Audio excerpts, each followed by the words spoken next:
Hello, No, ladies I and gentlemen. won't.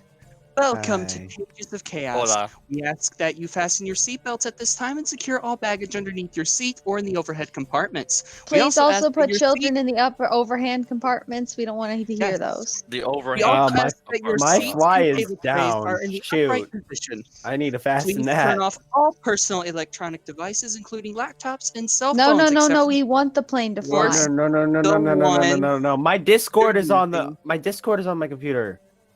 Let's do our show. Damn. Thank you for Sorry, choosing Pages of guys. Chaos. Are we in the Wait, air what? yet?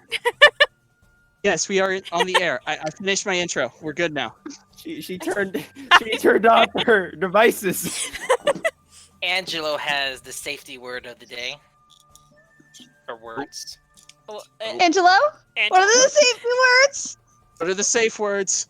No. What's, Angelo! Do it! what's the safe word? Oh, I It's your need to know time to this. practice! If you, You can't do it on command. Tallahassee. That's the I safe word can't- now. It's the safe word. Knocking. Knuckin' butts. Knocking butts. Uh-oh. What did I do? What did I do? I don't Okay, feel like think that's a good Think of safe the word. average age of the people in this chat. Okay, here's the thing. I am 17. What do you think you I just am did? the youngest in this We're- chat. We all I'm a might as well just do the same. 17-year-old male with so much testosterone. Okay, I have so Corrupted much. him. We play to the audience. Corrupted. Oh no. Anyways, DM? Yes, DM. Stop our madness. Welcome to another night of D&D. Today's episode, a poisoned agenda. Yeah, it's not my best, but it works. Anyway, where's my recap? I have to find my recap amidst all the other encounters 1, 2, 3, 4 through 7 possible. Here we go. There we go. What? I found it out. So after nearly escaping the Dwarven Temple and surviving the Goblin ambush, the party finds themselves in a stalemate between a wounded drow and her pet white dragon. As Mahi and Angelo test the limits of the dragon's will to eat the entire party against Virus' mysteriously magical control over it, Virus herself begins to taunt the party in a means to gather some more information on what they discovered. Discovering the fact that the party did in fact find something within the temple, some kind of a key, but also understanding they only possess a knowledge of how to use it, and with such puts her at a disadvantage if the party is destroyed, equally threatens. I just realized that I totally moved this sentence over. We'll That's what move I- that. That's what I get for writing this at 3 in the morning. I That's do my fair. best work at 3 in the morning. Yeah, now just reading over this, I'm like, wait a second, this just left off the page here. It makes no sense. Anyway, gist of it is she's not gonna kill you guys because you know stuff. Now I There you gotta go. find my spot. No. Yeah, our DM's got it together, guys. Yeah. We're in good hands. Yeah, I know. That's the rest of this. We're all might take a while. We're all gonna die. I'm in danger. So Kettlefish. once she realizes that you all have intimate knowledge of how to use the keys, thus she cannot kill you, therefore she must keep you alive so that she can access the forge. However, should you kill her, then the dragon would just eat everybody and game over. Angelo, during this process, notices a unique tattoo uncovered from the drow's battle-torn clothing, and it brings up painful memories and a fear of maybe past mistakes possibly catching up to him. A temporary alliance to gain access to the forge is the apparent only answer for the moment, but considering both sides are untrusting of the other, Virith knowing that the party will not be swayed so easily like the rest of her monstrous allies, considering the fact that she caused the death of their recent friend, she leaves with assurances that the party will have no other choice but to assist her, and gives them at least 3 days to decide at which time she will reconvene with them in Phandalin. She quickly teleports onto her draconic mount and flees, but not before tipping the party on Pythavin's current state of health. During the battle, Pythavin fell to her blades, but was saved by Mahi's healing power, enough to keep her stable, but unknowingly to her at the time, a poison transfer had been activated, at which moment Pythavin collapses, distracts the party, allows the Drow's eventual escape. Angelo is able to determine the nature of the poison, something he has seen before. Necrotic concoction used by Drow assassins, said to be a guaranteed way of torturing their victims, ensuring the victim's eventual demise. Tor notices a magical component to the poison as well, of a necrotic nature, similarly used in the process of animating the dead, which is something she has intimately studied about herself. Angelo confirming that victims of this said poison not only die from it slowly, but are then raised as undead. But he is unaware of any cure. Mahi attempts to stabilize Pythavin once more, attempts to cure it, but to no effect. Pythavin conscious now of this point and aware of the ailment inside of her slowly draining her life. Now remembering another past situation of someone else that she also knew that suffered from a similar sickness, but under different circumstances. And put it away all thoughts for the moment, the party attempts to leave the area, make the long trip back home, with hopes that someone there might have some answers. Angelo attempts to interrogate the one remaining goblin he had knocked out previously before they leave, hopefully to uncover some more answers, but Tor quickly decimates the unconscious goblin with her magic, pleads on the necessity for getting back to town. The group stops to rest midway, exhausted, nearly beaten over the previous encounter. They reflect on recent events, and eventually, later on that evening, make it back to Phandalin. Their immediate thoughts are to find Sildar, assuming he might know how to help. Unfortunately, time was late. Nothing but closed doors and empty streets, save for some patrolling town guards, were found. Though with some harassing of their own, of said guards, party eventually uncovers Sildar's home's location, to which they frantically attempt to disturb him after hours. Utterly confused and unaware that the party was even on a recent adventure, Sildar tries to offer any assistance he can in the moment. He suggests speaking maybe with Sister... God, what do I always... And she's kind of important now. Get Garel, Sister Garel. Sister Oh my God. G. We're going Sister to G. make a Do canon it. for her at some point. Sister Garel, and as she is the town's only known healer, now Tor inquires to the location of Corlin, hoping that maybe a more experienced mage could help the situation. Sildar informs her that he's not exactly sure where Corlin was, but apparently he set up working areas in the old Tressendar Manor after it was evacuated by the Red Brands. And without hesitating, the party then begins their search, first checking the Shrine of Tamora, but it was also closed up for the night and deserted. They then hike up to the hill, to the manor, and take some time to investigate the old hideout. The manor itself was empty and void of contact, but the party makes their way through the cellar and into the secret dungeon area. Angelo, having never been here before, is eager to inspect such a place. And underneath the manor, so the party splits to cover more ground. Tor and Mahi, after some gymnastics over the pitfall, where the Nothic had been defeated, make their way to the former laboratory area of Glassstaff, before he perished at the hands of a doppelganger assassin. And after having been arrested, it did look like he used this area to concoct some form of new invisibility potion, but for the time being, nothing that would assist the party in their current issue.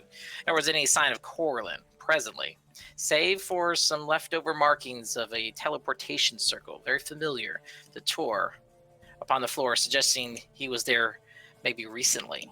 Tor identifies the sigil, same markings that she had seen him use when he transported the party into his training room area. With questions still lingering and no immediate assistance available, the party then decides to retire for the evening, heads back to the inn. Angelo spies a rather large-looking spider, however, looking within the halls. Appears to have been watching them, but as he decides to intercept said spider, it quickly escapes. He attempts to chase it down, eventually loses track of it along the way, and makes his way back to the group. Not long after they notice he even left. As the party prepares for their well-needed long rest, Python and Angelo have a secret conversation once they reach the inn about their experiences, strange coincidences of being ambushed at a location that no one else should know where they were headed to, save Corlin, who transported them in the first place. Also, how this information was revealed to them only after he and Corlin even arrived. For the first time since joining, Angelo and Pike seem to be on the same side of thinking and confiding within themselves to keep their suspicions hidden from Corlin and even from Tor, knowing her allegiance to her former mentor. At said conclusion, the rest of the party tries to recover from their ordeal. But for many of the party, a restless night awaits them. Oh boy. Dun, dun, dun. Let's see who's getting harassed tonight. Everybody place your bets. My bet's on Mahi and Pythavin. Shock. My bet's on Pythavin first, and then Mahi. I'm sweet and innocent. Have never done anything wrong in my life. I should not be harassed. Thank you. Good day. Bye. So, real quick, even though Tavi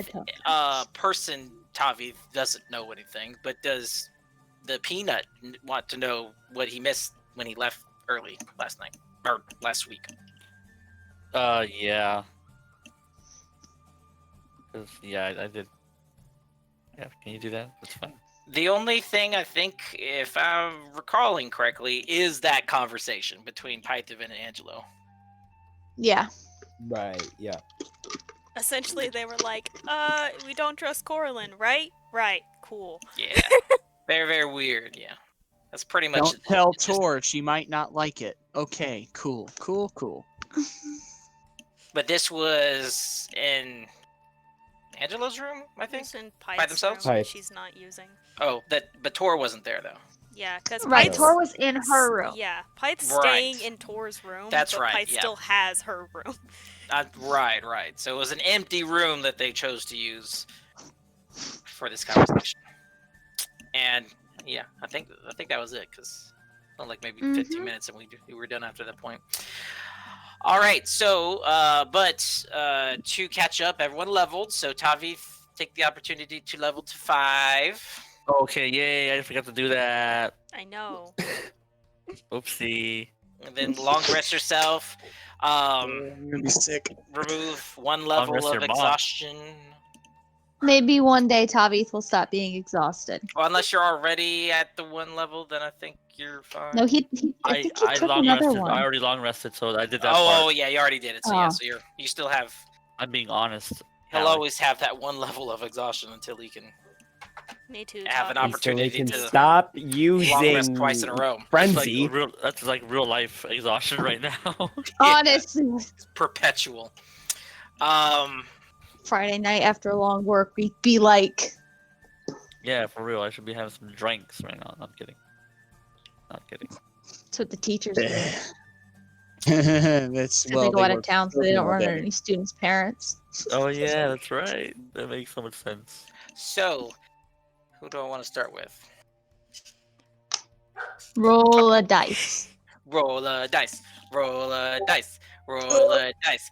D20 doesn't help because there's not a 20 people. Well, like Roll assign numbers. Roll a dice. Roll a That's dice. the problem. D6 also doesn't help. Just flip a coin. All right. Flip a coin. Flip a coin. Hey, I can flip a coin, and you can, and Callie can call heads or tails. How I about have a that? number, but I don't know who to assign this number to. So now I'm still back with the same question. Son of a... Okay, Callie. You don't know how call this it. game works, do you? I don't Callie. understand how probability Callie, works. call or it. Decision making. Call it. Oh, I know how probability works. Unfortunately, Callie is clueless. I will kill you on sight. Yeah, she All right. really doesn't know how that works. Anyway, Callie, heads or tails? Heads. Never mind. I have decided. Okay. Okay. Dang it! Oh, good, because it was tails. Unless you already predetermined, and then I'm screwed anyway. So with everyone in their respective rooms for the evening and long resting, Pythavin actually taking a legit long rest, conked out on the bed for the first time in her career, legit sleeping. Possibly, Tori, you are discovering the fact that Pythavin might have some kind of a nasal problem because she's Pite snoring. does not as well. snore, thank you. I don't know. There seems to be snoring, but you wouldn't know because you never sleep. So it's kind of a weird Pite- thing. Maybe Pite has slept before. it's probably the Has poison. She had just not in the campaign. What? In her It's backstory. probably a side effect of the poison. Oh, But Tor, as you go and before your nightly routines, I believe you've casted alarm in your room, correct? Yep, over the doors and windows. You are preparing your final scribings of the new spells that you have effectively unlocked at this point. Spicy. Yes. And as you kind of dot your T's and crosses your I's, there is a knock What? at the door. How do you Yes, dot your T and I know, cross your eyes? I did it on purpose. Well, you see, you just do it. There's a knock on the door. There's a knock on the door. Pretty easy to.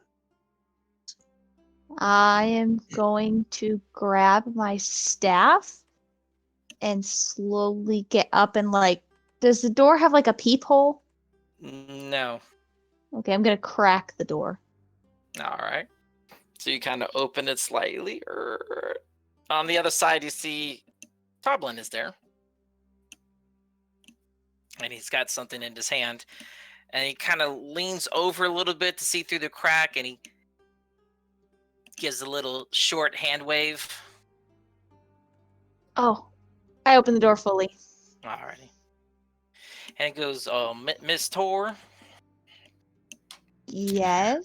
I apologize. I forgot to give this to you the other morning. Y'all left in such a hurry, and we don't even know what really happened. Like, y'all kind of just disappeared out of thin air. But I was instructed to hand this to you when next I see you. So here you go. And he hands you an envelope. I take it.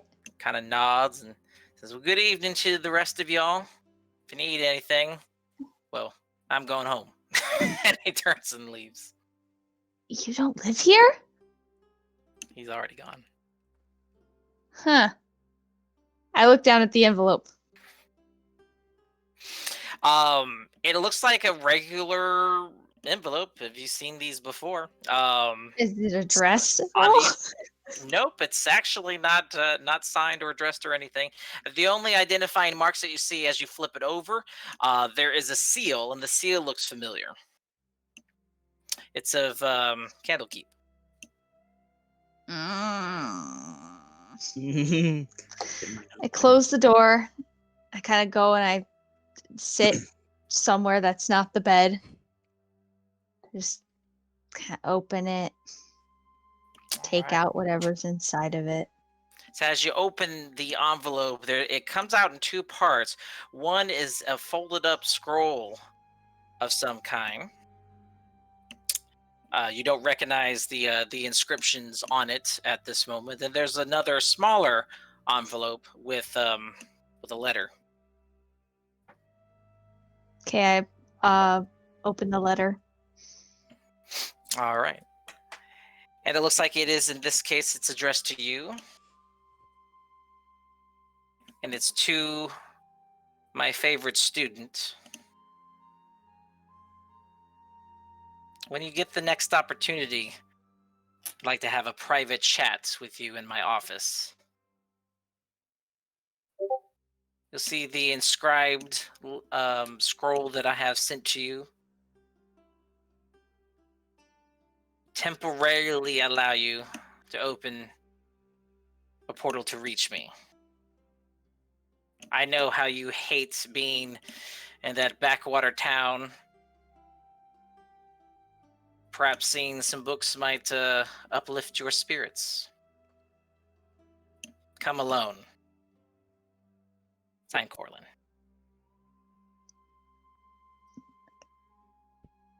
Ooh.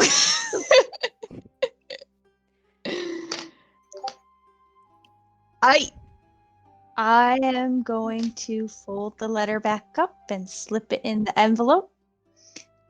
And with the scroll and kind of slip it in my bag.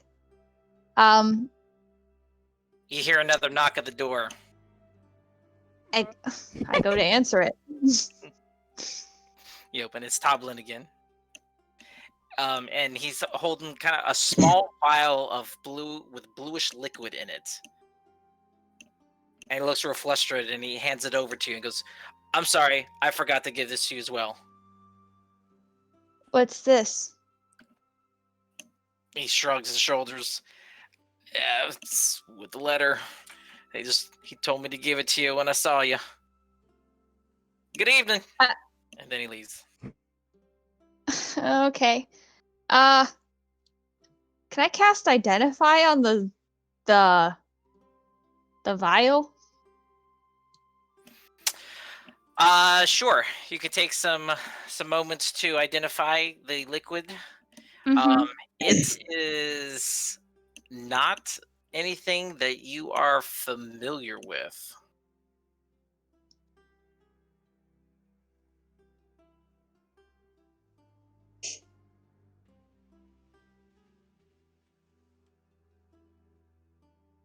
And Identify won't tell me what it is? Mm-mm. I kind of slowly put that in my bag as well. Does anybody remember when I set alarm, did I set it to be a loud alarm? Yes. No, I think you Okay, act. so you said Yeah, something no. weird. So you said you wanted it to be a mental alarm, but then said so that it would wake Pyth up too. Think it's Oh. maybe a mental alarm for her and Pyth. Then I don't think I can do that. I think it's either a mental for me or a loud one for everybody. So I probably meant for everybody. I don't know what I was thinking. Okay. So I'm going to kind of check to see if Pyth is sleeping. She's out. No perception checks. She's snoring apparently. She is not Thanks. snoring, but How would Side Pyth know? effect of poison. Poison side effect. It's not your fault you're congested. look, Pyth would know because she slept with people before. So there. yeah, But fair. not under the effect of this poison. This is true as well, though. So once I check that Pyth is asleep, I'm going to slip out the door. Okay. Pyth's gonna die in her sleep, and it's gonna be your fault. Again, I gotta sleep eventually tonight too. So if you were gonna die in your sleep, you were gonna die in your sleep. There's nothing I can do about that. You can sleep once she's up. You're taking a full 8 hours. Never said that. Anyway. I think you did. But okay. Just keep I going. am going to go over and knock on Angelo's door. Angelo does Okay. snore. You hear some snoring in the background. What is it? It's Tor.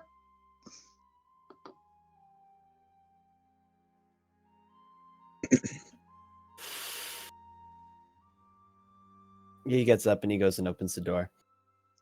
He's not he's dressed. He doesn't have his coat on right now.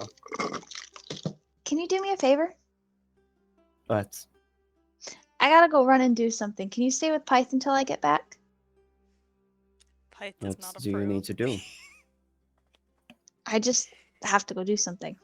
What is it? I don't want to share it with you Why?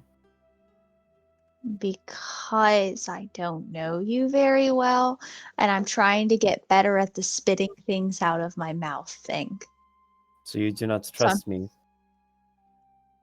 It's not that I don't trust you. All right, It's I'll go just watch that- over your friend while she sleeps. Thank you. You don't trust me with this information, but you trust me to watch your friend while she sleeps. Okay. Well, thing is, I know he won't kill anybody. Right? Just give me a few moments. And I'm gonna All right. go over and I'm gonna put on my jacket. I'm gonna put on my rapier.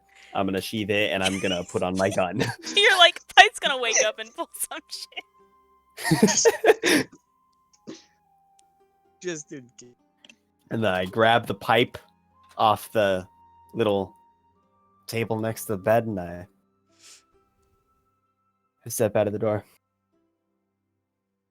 Thank when you, will Angelo. you be back? I don't know. Hopefully in time to get some sleep. Be safe. Please. I will. I don't think anything's gonna happen. I mean, the odds of something happening right after something else happened are so high that they're low. Tempting fate. be back in enough time to get some sleep. That's my plan. But thank you. All right. And then I'm gonna head out. I'm gonna go to Tora's room. I'm gonna quietly open it, quietly close See an it. elf sleeping. Yeah, an elf actually sleeping, not trancing. I'm gonna. Is there a chair in the room? Considering Pyth has used one Yeah. before, I would think so. Okay. There's the desk and the I'm- chairs where Tor Awesome. was working on her spell book before she got interrupted. I'm gonna pull the chair up against the door. It's I'm the warm. gonna sit there. It's come full circle. Hythe was watching Archer when he was sleeping, and now he's watching her while she sleeps. And not very long, and now both are snoring. Yes, Angelo is sleeping. Angelo. he can't keep watch, so he's putting he's at least putting himself in front of the door. Unbeknownst to Tor. Nah. All right, what we would like to do. I am basically gonna try to figure out how to use the scroll. Okay. So go ahead and roll an Arcana check for me. Preston, I swear to God, if this is a bad roll, it's your fault. This is the dice you picked. Yeah, it's not my fault. Well, that's not bad. 19. 19. That- Okay. Not bad. Well, Yes, I rolled a 12. I have a +7 though. Yeah, you recognize the this is a level way above anything that you have attempted to play with before. The magic, however, there's a magical essence imbued into the paper, so it's more than just notes. It's a legit scroll, and the sigils very much remind you of a teleportation spell, or specifically a teleport circle. But you all, of course, know you don't have the ability to use this at your meager power level at the moment. You do notice there's some scribbling on the back side of the scroll, however. Like, convenient. What does it say? When you flip it over and you start reading, it goes, P.S. I know that you had attempted to try this without much success at your current level. Therefore, I've instructed the man to also bring you a little liquid courage to help you. Ty's gonna take a shot and go God mode. Let's then- go. And then you see just a little bit less, or a few lines under that. You kind of see almost like in a smaller script that goes, "No, you're not going to know what this is." ...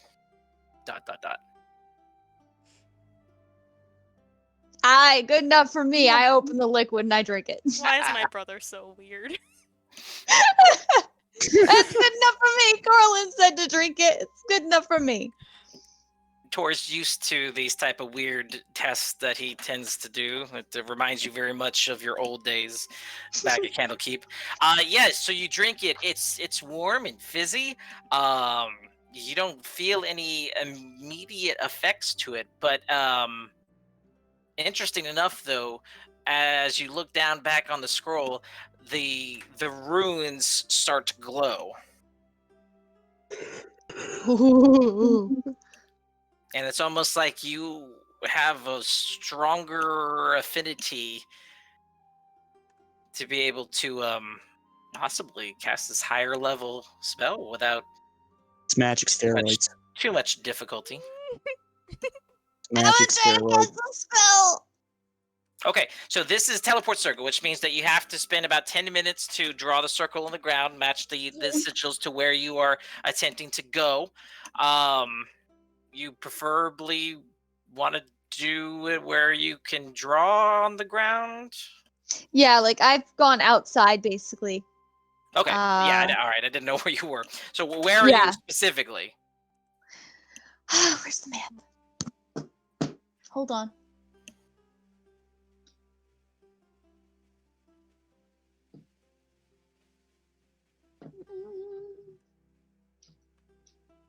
Here it is. I'm basically going to move down the street that's right by Stonehill Inn. Like, just Okay. move down it a bit and basically try to find, like, off to the side of the road where it's a little just more like in dirt and just, the back alleys, the dirted back alleys. yeah, You're off the yeah, main road. Okay, I got yeah. you. All right, so you kind of hide, and it's dark. I mean, it's late at this point. We're probably about maybe like 1 in the morning. You see a guard immediately to your right as you leave the inn and cross over. He kind of nods at you, but he's kind of watching you the whole way. I wave. You wave. Do you want to stealth this at all, or just dip over to the alley? I'm not gonna stealth it. Okay. All right. So I he mean, kind come of on, the watches people in you. this town should know I'm magic by now. He kind of watches you, and you kind of look at him, wave, and then keep walking the other direction. And he kind of like double takes a little bit, and then kind of just shrugs his shoulders, and then continues on staring off towards the town square area. So for the moment, you seem to be alone. There is sufficient patch of dirt here to make your circle.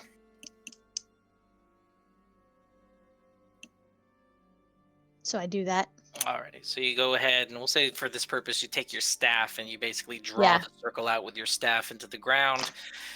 Get every signal right, everything that you can remember, you keep referencing your scroll to make sure, double check it, and then once you've gotten the sigil down, you go ahead and start reading your scroll. Do the incantation. Alright. So I need you to do an Arcana roll, Arcana check with advantage. Nat 20. Don't even need the freaking potion. Sorry, I rolled an 18 and a Wow. 20. Wow. But it's a nat 20, or is it It was just... a nat 20. Okay. Yeah, either way. All right. The 18 was also natural too, so I mean. Yeah. Okay, cool.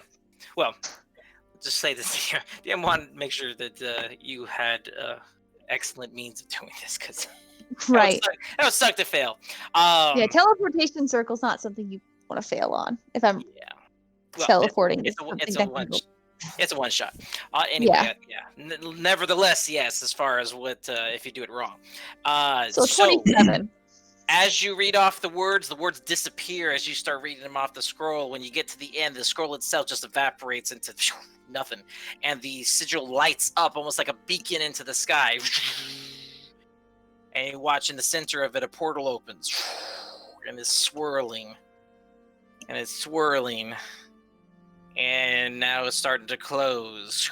I get through. And you pass through real quick as it closes behind you. And you are now in the very similar training room area that you had saw before. However, this time the exits are not force field. No one else is in Nice. at the moment. And in fact, all the lights around, as far as the torches around the walls, are also not lit at this point. It's very dark. So, okay, I go ahead and cast dancing lights for now. Okay. Basically, I'm just gonna move them with me as I go. All right. Little gobluos kind of flow around it. Your head, your staff, any particular orientation? Just overhead. All right.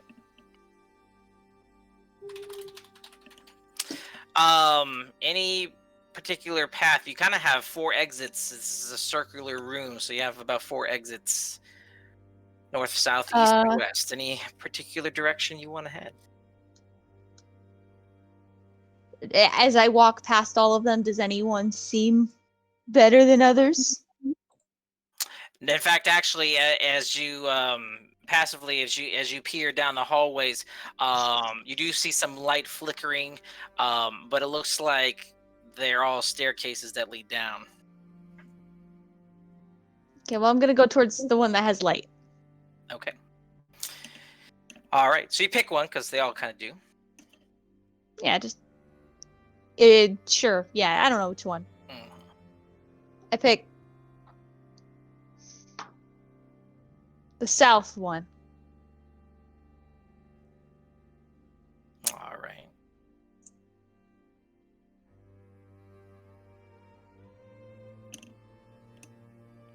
Just preparing something here. Okay.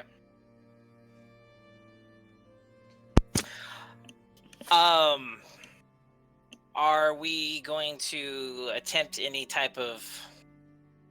Are you on guard? Are you stealthing? Or are we just walking downstairs? I'm kind of watching out just in case this is a trap laid by somebody who's not Coraline. But I'm not necessarily stealthing. I'm not purposely being overly loud, but I'm not going out of my way to be stealthy. But I am kind of keeping an eye out, especially if this is Candlekeep, because... Go ahead and roll perception.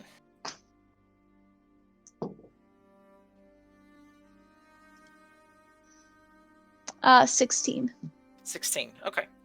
So as you make your way down the dusty staircase, you notice as you come to one of the windows embedded into the wall. As you spy out, you can see bright moonlight. It's a very clear night, which is slightly different from where Phandalin was. And you also hear in the distance the crashing of waves. You are on a coast of some kind. The waves kind of brings an eerily familiarity to it. I'm assuming I'm in Candlekeep at this point. Tora is assuming. You continue downward. The second level, you come into another circular room. The staircase, the path continues down, but it does branch off into this other room. This room also looks familiar. You've been in it multiple times, but it's essentially a classroom. You see a desk and several chairs laid out in the room. There is a large chalkboard that pretty much encompasses the half, like a pizza pie half of the room, almost like it's embedded into the walls. This room, however, looks like it has not been used in a long time. There's a significant amount of dust. Short of your lights, there doesn't seem to be any other light source in this room either. As you watch, you're casting shadows on the wall and so forth. There's a couple of interesting, looks like some runes that you're not really necessarily familiar with that have been kind of etched on to the chalkboards. Some of it been erased. You see some remnants, some pieces of some spells, much higher level than you're familiar with at this point. Okay, I kind of like look around the room for a second and then I continue on. All right. Go ahead and roll an investigation for me. 22. 22. Okay.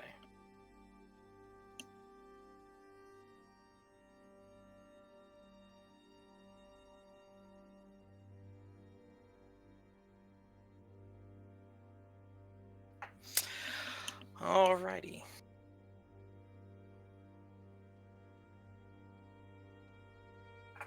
So, as you're kind of inspecting the room, you notice that there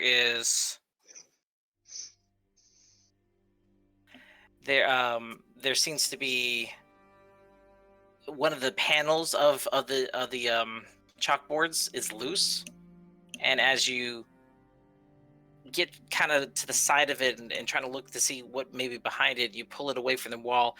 Looks like there's a false doorway that's behind the chalkboard. As you pull it out, it opens and revealing another staircase separate from the one that you just came from.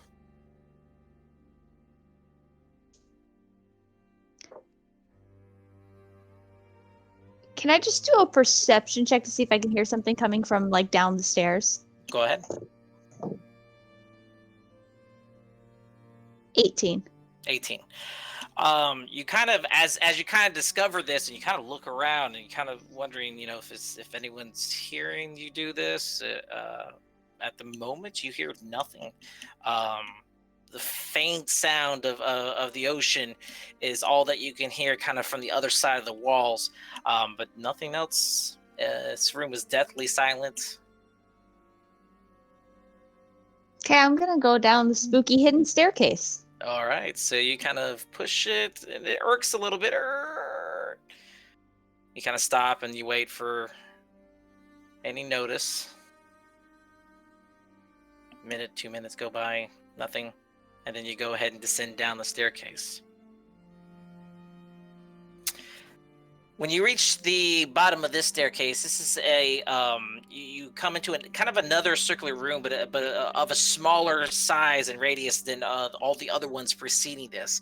Also, there are no other exits or entrances or windows in this room. This just empties out into, I mean, you'd almost consider like a circular closet, almost in a sense. As your lights shine into the room, there's some weird equipment that you've never seen before. There are at least 3 glass large containers, like human-sized containers, on the opposite end of the wall. And all of them I'm have gonna. little runes etched into them. The middle one is empty. One is broken. The glass has been shattered. And the third one has some kind of bluish liquid filled about halfway. I'm gonna go investigate these all closer.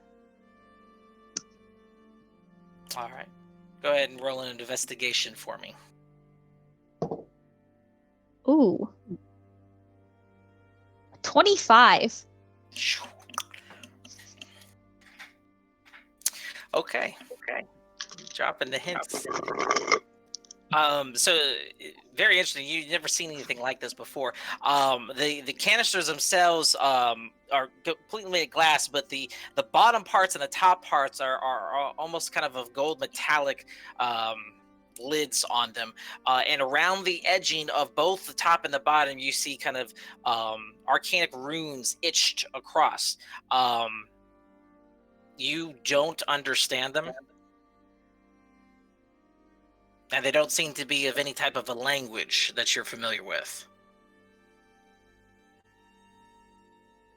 Across from the canisters, there is a desk that also has been vacant. That is vacant at this point. There's some of the drawers. You take a few moments to kind of open up some of the drawers and look through them. Interesting note, though, that within one of the drawers, you pull out. It's old. It looks like it's been in there for a long time. It looks like a kid's drawing in crayon. What's it a drawing of? Well, it's a drawing of a castle, and you can kind of tell that it looks like it's a nice, shiny, bright day. There's a sun in the sky, and you see a little blue line next to the castle and a little wave popping out of it. And you see a little drawing of a little tiny blue person that's next to the castle, and a taller person. The blue person's I'd say the little stick figure is drawn in blue crayon, and the taller stick figure is drawn in green. And this looks eerily familiar to you. Like you have seen this before. Is it signed? It's not signed. Can I don't know what kind of check I gotta do to see if I can remember what this is, if I've seen this before, if I know what this is. Well, go ahead and roll intelligence check, but roll it with advantage, because you Like I have a feeling. I mean, technically your features make this.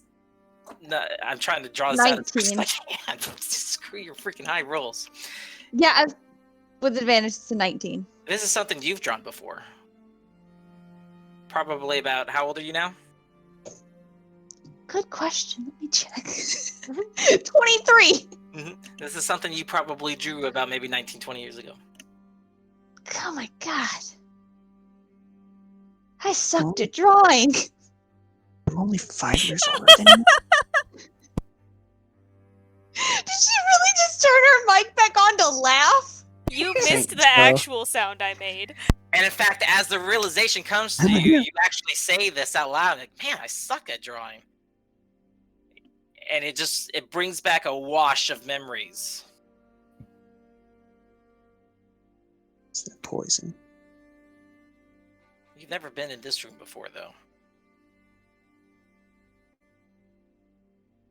Kinda, I set the drawing back down. There was nothing in those canisters? Outside of the blue liquid?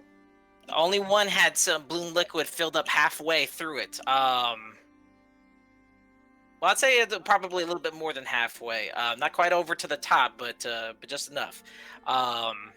It's like an aquarium of some kind. The other one's broken, and then another one. The middle one is broken. The right one is full of liquid. The left one is empty, but it's in good condition.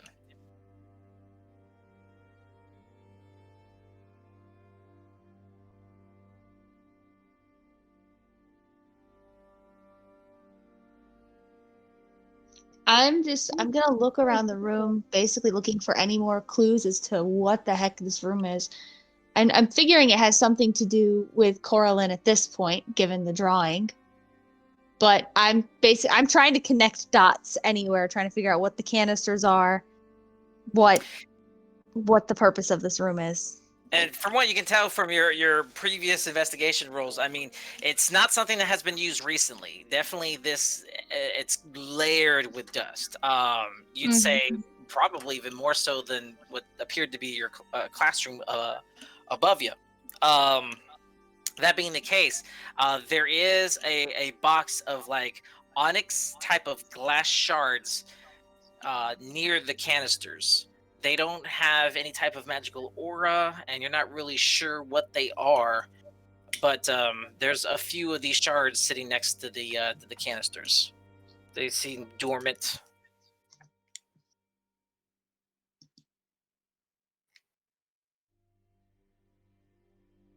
Okay. But there's nothing else of interest in the room.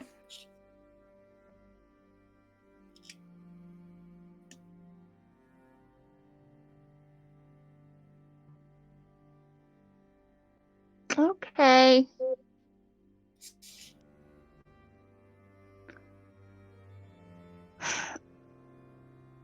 I'm going to head back up the stairs then to the classroom. Okay. So you go ahead and walk up. As you get to the top, you kind of see a little flicker of light kind of cross in the hallway across from you. Just briefly, and it disappears. It makes you stop for a moment, and you kind of wait, kind of at the top of the steps there, kind of peeking in through the hidden doorway. Once the light removes itself, you wait a few moments, and then you peek out, and everything seems clear to you. You kind of slide yourself out through it and kind of softly close the chalkboard wall behind you. You kind of hear a little click as it kind of locks itself in place.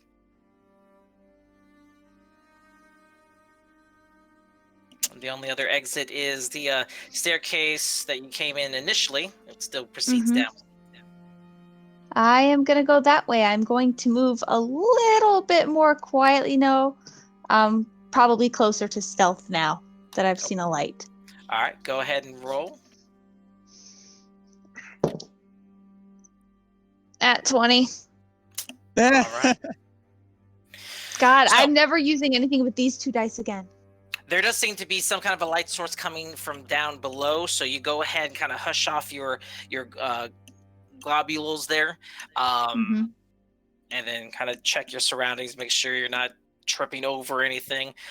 So in fact, you kind of weave yourself through some of the desks that are in the room here, because they're kind of all,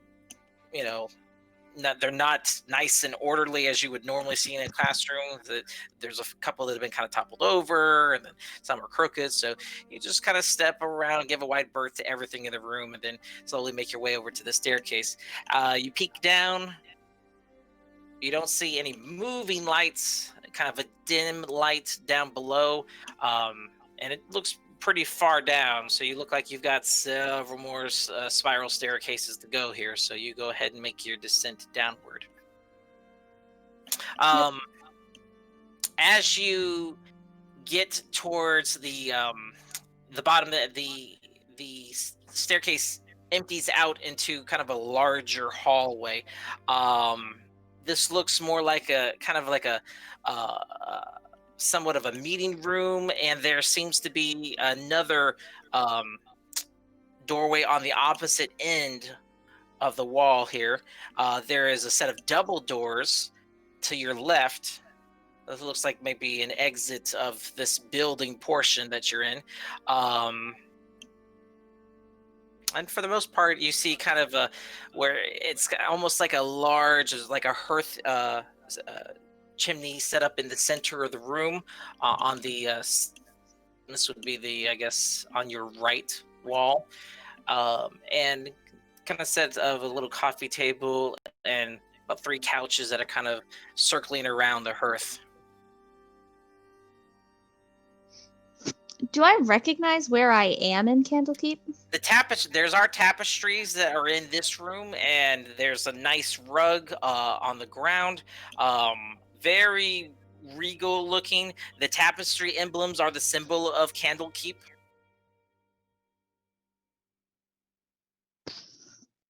And you kind of see a picture of actually the castle that's above the chimney. There's a picture of Candlekeep. An artist drawing of it. Would I know my way around? The torches are light up in this room as well.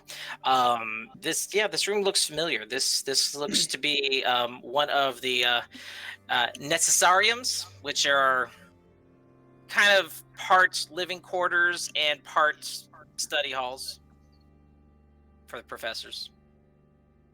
Would I know where Coralyn's office is? You suspect, based on from where you're coming from and being in this room now, kind of getting a sense of your bearings, that you believe this probably is his little apartment tower. Which means his living quarters are probably on the opposite end. Okay.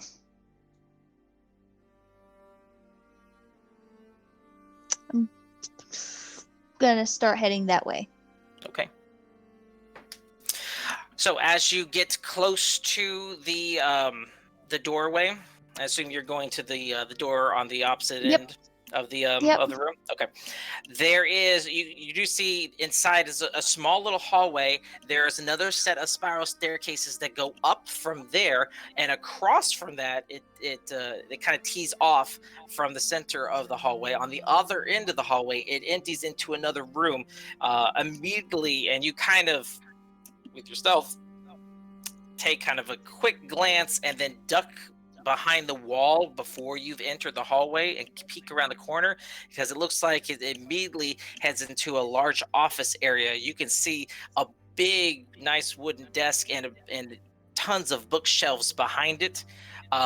There seems to be a figure sitting in a chair. The chair is turned. There are flickering lights in the room, and you can hear whispers coming from that direction. Would you like to do anything? I would like to. By the way, you do have Drippy with you too, by the way. You know what? Let's send Drippy that way. Okay. Are you That's a great idea. Let's send my familiar towards the wizard who is familiar with familiars. This is fine.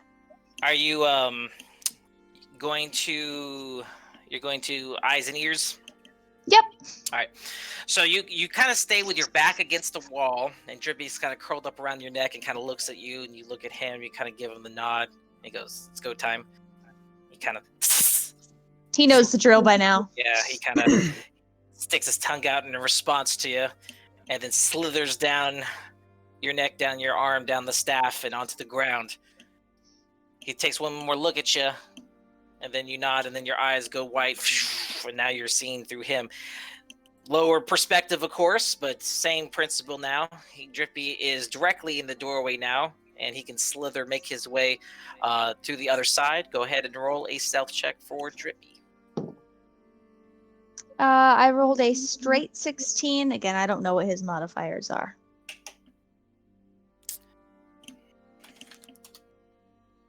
His overall dex is a +3. I rolled a straight 16. Yeah, so 19, right? Okay, yeah. Okay. Yeah, so very good. Okay, so Drippy kind of slithers left and right, and he passes the spiral staircase and takes a quick look, and not much you can see from there. Just the spiral case just goes up into darkness. You head towards the lighted room. As he comes over, you can kind of see looming now. Of course, the desk is much larger from this perspective, but you see kind of a burgundy big office type of chair, which is turned completely with its back facing you at this point. There is you can see a shadow of an individual sitting in the chair. Behind him are bookshelves from wall to wall. There's kind of a tapestry that adorns the center of this room, and underneath it there's kind of an empty section in between the bookshelves of some type of an orb that the humanoid is focused on. Drippy kind of stops as he enters the room and kind of you want to get closer? Can I hear or can I see who this is yet? You can't see from his perspective at this point from where you are. Like I said, the chair is kind of is turned to you. You'd have to kind of either flank him left or right to go around the desk maybe to get a better look. Of course, you can hide under the desk. What would you like? Can I hear what he's whispering? You can hear talking now. The whispers are now more audible sounds. So if you want to listen to where you are in the door frame, you can. I want to listen first, yeah. Okay. Go ahead and roll perception. I rolled a 13. 13? Okay. Yeah, and I don't know if it's my perception or his, but he doesn't have any modifiers to wisdom, so. Yeah, no. Straight 13. Yeah. So, okay. So you're kind of starting to make out some of the words, and you're not getting the context of the conversation, but the voice coming across, at least you can identify it is Corlin. And so a couple of phrases that he says, and it looks like he's talking into the orb. So Drippy's kind of like sticking his head out and listening in very closely.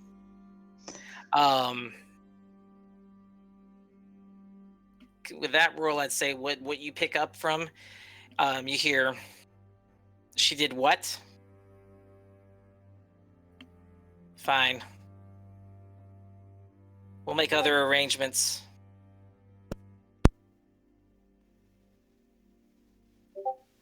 He's still in the castle.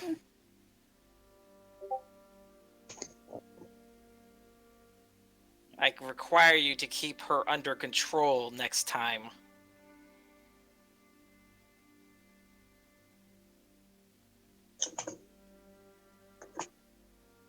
No.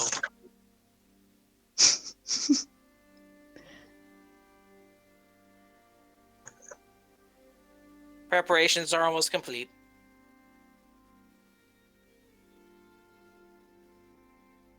Let them know we'll have it shortly.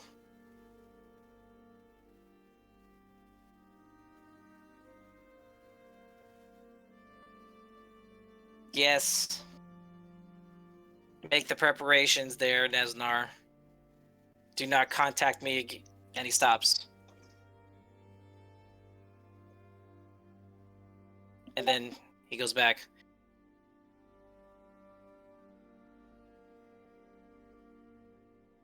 I will talk to you later.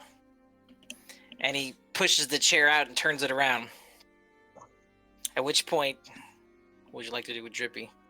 I would snap to bring him back. Poofs. And then I'm gonna because there's like a doorway that I'm at, right? Yes, but you're on the wall, so you're not in view. Okay, I'm gonna knock on the door now. You're on the other side of it. You're still in the large kind of foyer entrance, basically.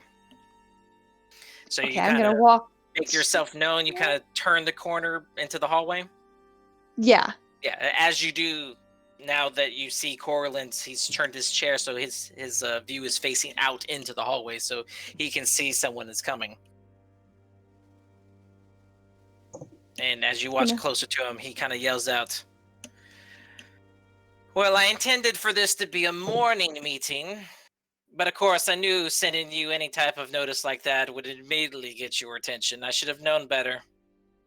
Well, you see, couple things came up. Number one being he gave it to me at night, and I've had to immediately, of course, try the spell you gave me. There really was no other option.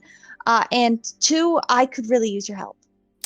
Well, first of all, let me congratulate you on casting a spell well beyond your capabilities. I understand it, though, that you have maybe increased some of your power since last that we had our, I would say, training. I have a couple more tricks up my sleeve, but that's not important right now. It's impressive, nonetheless. Well, first off, I can obviously assume that you all survived, which is good. I hope you bring me... It's funny because Tor did not have a chance to clean up because Pyth monopolized the bathroom, so she's still covered in blood and dirt from the whole incident. So he looks you over and goes, "And I trust everything went well. I hope you all have good news. I apologize for the clandestine type of meeting this is, but I only have a few people I can trust, and you are definitely one of them. So I wanted you to give me your first reports." Okay, yeah, it could have gone better. So the drow showed up while we were there. The drow. Is this the one that you mentioned before? The one that stole the map from you? Yes, the same one. And she had goblins, but we took care of the goblins, but she got Pyth with some kind of poison. And we can't find a way to reverse it. And she basically said that Pyth is going to die and turn into an undead. And obviously we can't let that happen. So I was hoping that you would have some kind of solution that would not involve us having to work with the drow who killed one of my only friends and then tried to kill one of my only other friends and has pretty much just made life terrible. Well, this is definitely an unfortunate event. What kind of condition is Pythavin in? She's conscious, but I don't know. It's not good. Well, she's unconscious right now, but she's sleeping. She's choosing to sleep, if that puts things into perspective. She's choosing to sleep. Yes. Interesting. Like you say, our kind is not necessarily prone to such. No. But it does allow us to get work done, more so than other races. Well, I am very saddened to hear this. How did it happen? Well, again, we were coming out of the temple, and the drow was there. She ended up casting darkness in the middle, and so we couldn't get a clear shot, but she came out and basically just took Pythavin down. She attacked in broad daylight, it sounds like. Yeah, in broad daylight, hence the darkness spell. That's a very so brash, bold move for a drow. Yeah. Indeed. They're not known to do so. They must be desperate. Did she suspect that you found anything in the temple? Yeah. It's my assumption. Again, I think they knew something was there. They just hadn't had a chance to find it yet. I think they were hoping that we would find it for them.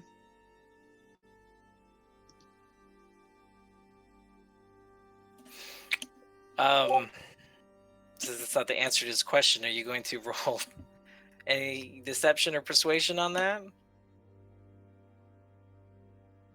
What was his question exactly? Because I feel like I answered it. Well, it was a little vague, but you can redirect it. It goes, so did you find anything? Well, we found something, but more importantly, can you help Pyth? Go ahead and roll persuasion.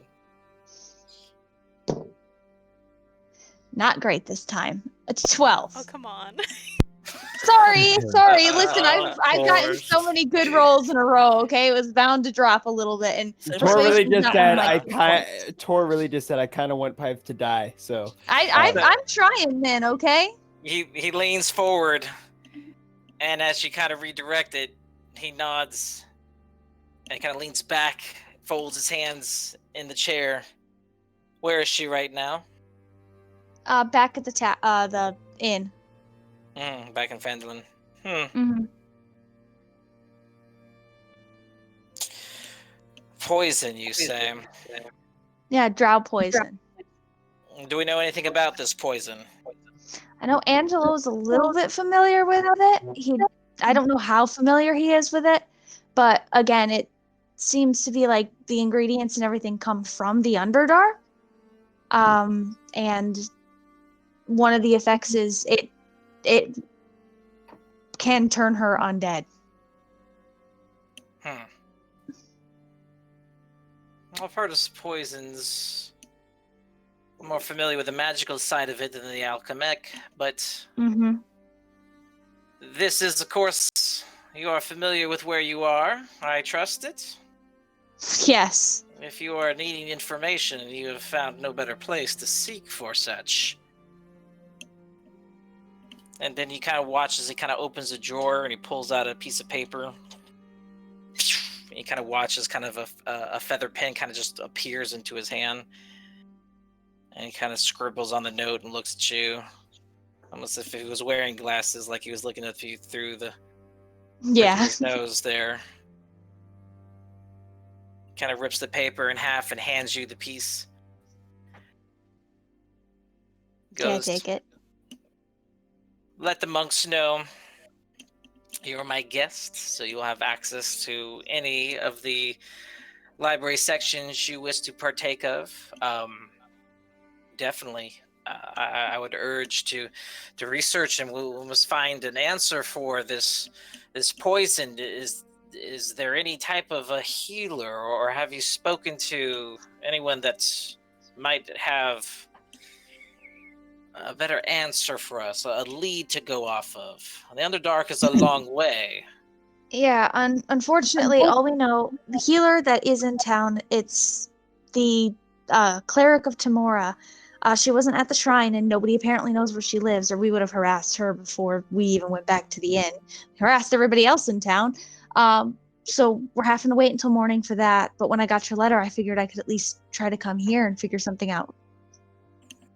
And I trust, of course, that some backwatered cleric is probably not going to have the answers that we need. Well, otherwise, the other option we were given is in 3 days, the drow's coming back to Phandalin, or sending somebody, and basically we have to cooperate, and she will give Pyth the antidote, which of course we don't actually have reassurances of that, because we just don't. Or Pyth dies, and these aren't great options, so I'm looking for an option 3. Yes, it does seem like our options are limited, but we do have something on our side then. If what you say is true, this drow seems to be, if you've met her before, she seems to be a formidable opponent. Is this the same one I trust that took your friend's life? Yes, the same one. So we must ask ourselves, Tor, why would she not just kill all of you? What's in it for her to leave you alive? Nothing once she has what she wants. Which leads me to believe we do have something that she wants. Yeah, we have the key. Well, this might actually save Pythavin's life. So we must keep that in mind if we cannot find an alternative cure. You say in 3 days. Yeah. So having the key, well, we only lack the knowledge of the location, which for previous events sounds like they have that. They have the map, Yeah. we have the key. Seems like an unlikely alliance. Might allow us both access to the forge, though we obviously can't trust them. No, they should have access to the forge probably, since they're gonna probably destroy everything once they do. Well, I do have some resources I can look into. We are still trying to uncover the identity of the Black Spider. If perhaps we can do so before our time is up, perhaps we might have maybe another option to play, or at least have leverage. Until then, Yeah. I suggest that we go about plans accordingly. You say that this rendezvous is supposed to occur in Phandalin? Correct. And who's guarding this key? I have it. Oh, good. Good. Keep it that way. Keep it that way. I'm suspicious of some of your other party members. Oh yeah. We're sus. Oh yeah, okay. Oh yeah, you're suspicious. Okay. And kind of leans back over across the desk. So, how long has it been since you were here last? A bit of time. A bit of time. I believe it was 4 years ago. At least. Well, you'll find not much has changed. And he kind of looks out on the side. You can kind of see on the outside there's a window. Looks out into the night. And he kind of stares off into the distance for a little bit.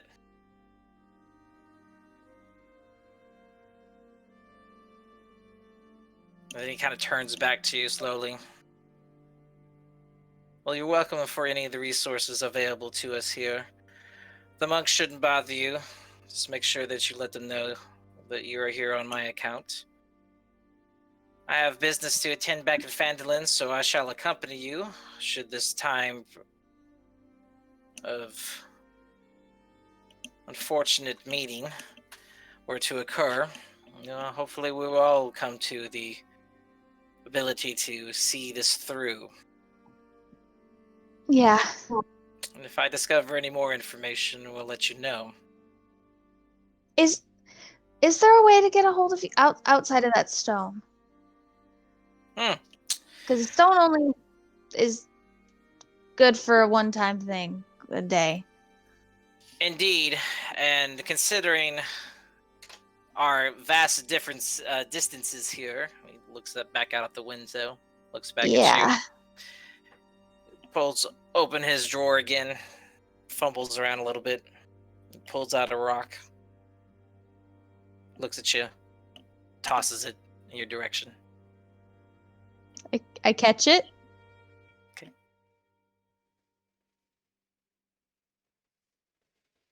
That's for I'm you. gonna. Okay. Let me know if I can be of further assistance, and please keep me up to date on Pythavin's condition. Yeah. Yeah.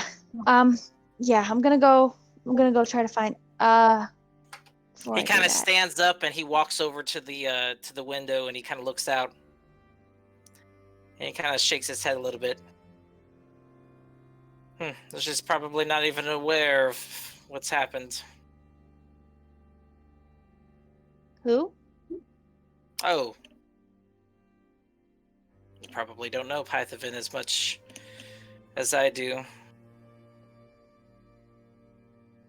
Pythavin's been gone for quite a while. We've lost family over the years.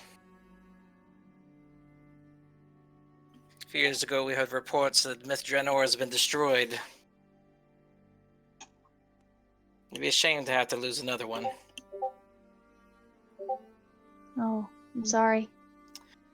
But do not burden her with such worries. I'm sure at this moment in time, we'd want to try to maintain a sense of comfort that we can grant her. Yeah, she's got enough on her plate, that's for sure. These drow poisons, these assassins, wherever this drow comes from, as most Drow do, from the Underdark, then I sense the ability to save Pythavin will only come providing that we give them what they want. Well, until we reach that point, I'm going to try to find a different way. While you're in town, if you are, unfortunately, don't want to be continue a bearer of bad news, here in Candlekeep, and actually, he actually mentions this. There's a toll that is occurring from the outside of the courtyard area, and you remember this accordingly. That in Candlekeep there is what's known as the endless chant. It's basically a bunch of certain monks, the chanters that will toll the time with prophecy. And so every hour there is a random prophecy that is thaumaturgy throughout the entire complex. So you he stops and you hear a rumbling almost of words, and you hear something to go, "The time for giants and dragons is nigh." Oh, great. Hmm. You know, I I always don't know. hated those. I, They're always so vague. And you always feel like somehow they could be This is- applicable to your this life. is And the so you only just reason put that I them in your would venture brain. out to Phandalin. It gives us time to get away from that. You have no idea what 300 years of listening to this will do to a person. It's enough to drive someone insane. Oh, God. Hmm. I only had to endure 19 years of it and my mother, and that was enough for me. Oh, yes. What was I saying? And speaking of your mother, you're not going to check in on her, are you? I had zero intention. In fact, if you could tell me Understand. where she is so I can avoid her. Well, then that won't be too hard to do. Unfortunately, and this may explain things, when you're unfortunate leaving of us here, your mother was so distraught she went after you a few years ago. Ventured out into the ocean to look for you. No one's heard from her since. What? My mother. Hmm. Yeah, so you didn't always get along with Erin, did you? That's her name, right, Erin? Henry. You're close to get the Or right Henry. letters. Okay, yeah, that just wrong. Just flipped a little bit. Flip them around. Uh, Henry, you weren't quite close with Henry. I understand your relationship was tumultuous throughout your childhood. she named me Water Monster. Yeah. Some people can be cruel. Your mother was she was a good master reader for her time here, but perhaps the chance got to her. You hear so many things that don't have any context until, ever so often, things that they say, when they do make sense, that's usually the time when doom approaches.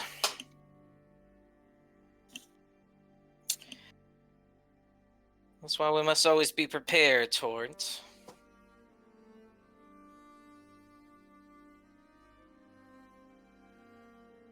So, I'm interested. Tell me, what is the most powerful spell you've been able to conjure up? Let's see a demonstration, if you don't mind.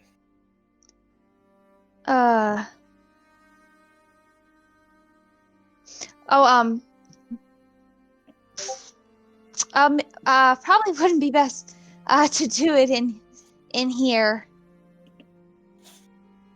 You have a lot of flammable things in here. Okay. He stands up. He kind of he left from the window and sat down, then stand back up again. He turns over to the wall, to the empty wall, and puts out his hand, closes his eyes. He watches as a door frame portal opens. And he kind of ushers you over. Shall we?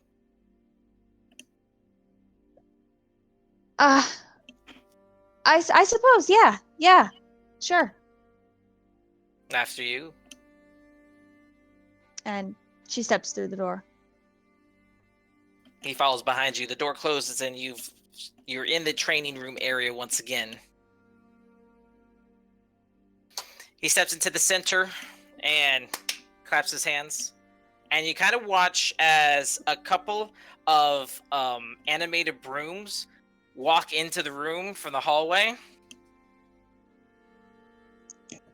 Don't trust And- those animated brooms. Don't do And it. of course, they're carrying I've seen buckets. Fantasia! They're totally carrying buckets. We've also been attacked by one before. I was whacked. Natural 20'd in the face. I'm not. No. Don't trust it.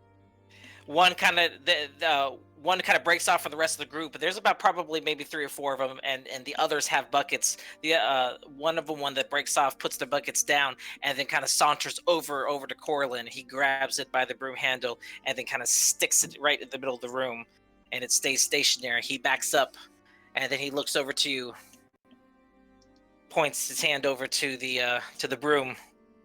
And you kind of watch as he does, and you kind of see the broom doesn't have any face, but you kind of watch it kind of shudder a little bit. But it remains still. And he goes, "Show me your power." Does he look like he's at least 20 feet away from this broom at this Yes, point? he's giving it a wide. you're kind of on Okay. the end at this point. Okay. I cast Fireball The first Centered fireball of the on the campaign. broom. Okay. So this is a dex save, right? Yes. I don't even know what the broom's. Let's see, animated broom. Whoa. No. Exit full screen. Where's my... There we go. Oh, no, I don't have enough D6s.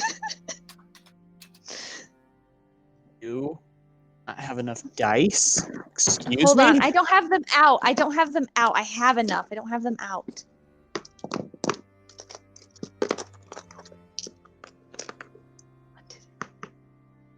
Okay, now I have enough dice. All right, go ahead, and I guess I got to roll a saving throw, right? So, yeah, it's pretty dexy, actually.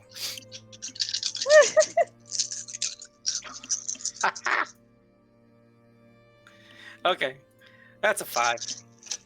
Okay, well, he failed, so he's gonna take all this damage, whatever it is. Oh, good God, I gotta do so much freaking math.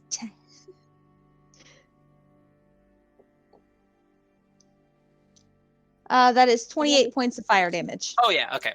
So, all right. So, I thought of the theme for you here. I'll still do Okay. the same damage type or whatever. All right. So as you back up and he kind of watches Corlin on the other side of the room, he kind of folds his arm and he kind of looking at you intently. So this is Fireball is VSM. Yes. Okay. All right. So you go ahead and you take your staff and you kind of wave it around. You hold it with both hands. Above you, this ball of lava formulates, and it kind of circles around and kind of spins faster and faster and faster. And as it coincides along with the spinning of your staff, and then you start widening out the spin until it completely encircles you, and then you leash it towards the broom, and it bullets into the broom, splashes and consumes the broom, and starts melting some of the other ones that were nearby. And you watch as they all of a sudden their little straw parts start burst into flames, and you watch as these flaming brooms start running around the room. They're not making any noise, but you can imagine that they would probably be screaming. The other ones that are still holding the buckets are trying to put them out. Some of them are missing because they're not standing still. It's a little chaotic. Corlin kind of nods and he smiles, and I want you to roll perception for me at this point. Oh. What?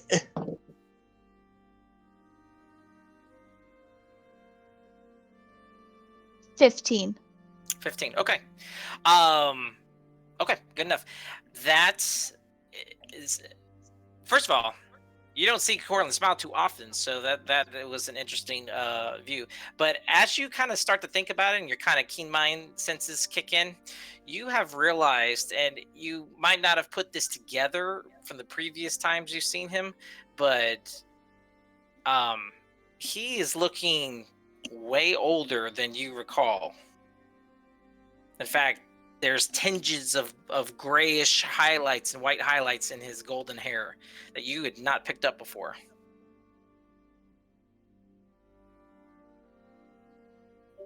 Okay. And this is interesting because He's an elf. Right. They don't age very fast in a few years. unless he's been lying about his age this whole time.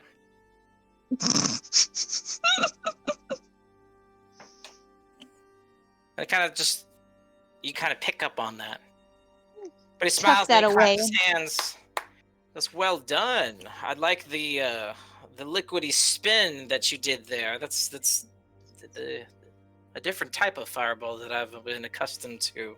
Of your own design, I'd imagine. Yeah,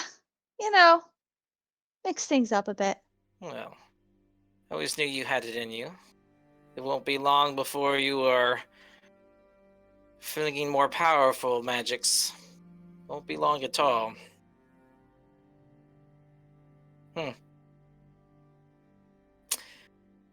If only we had enough time.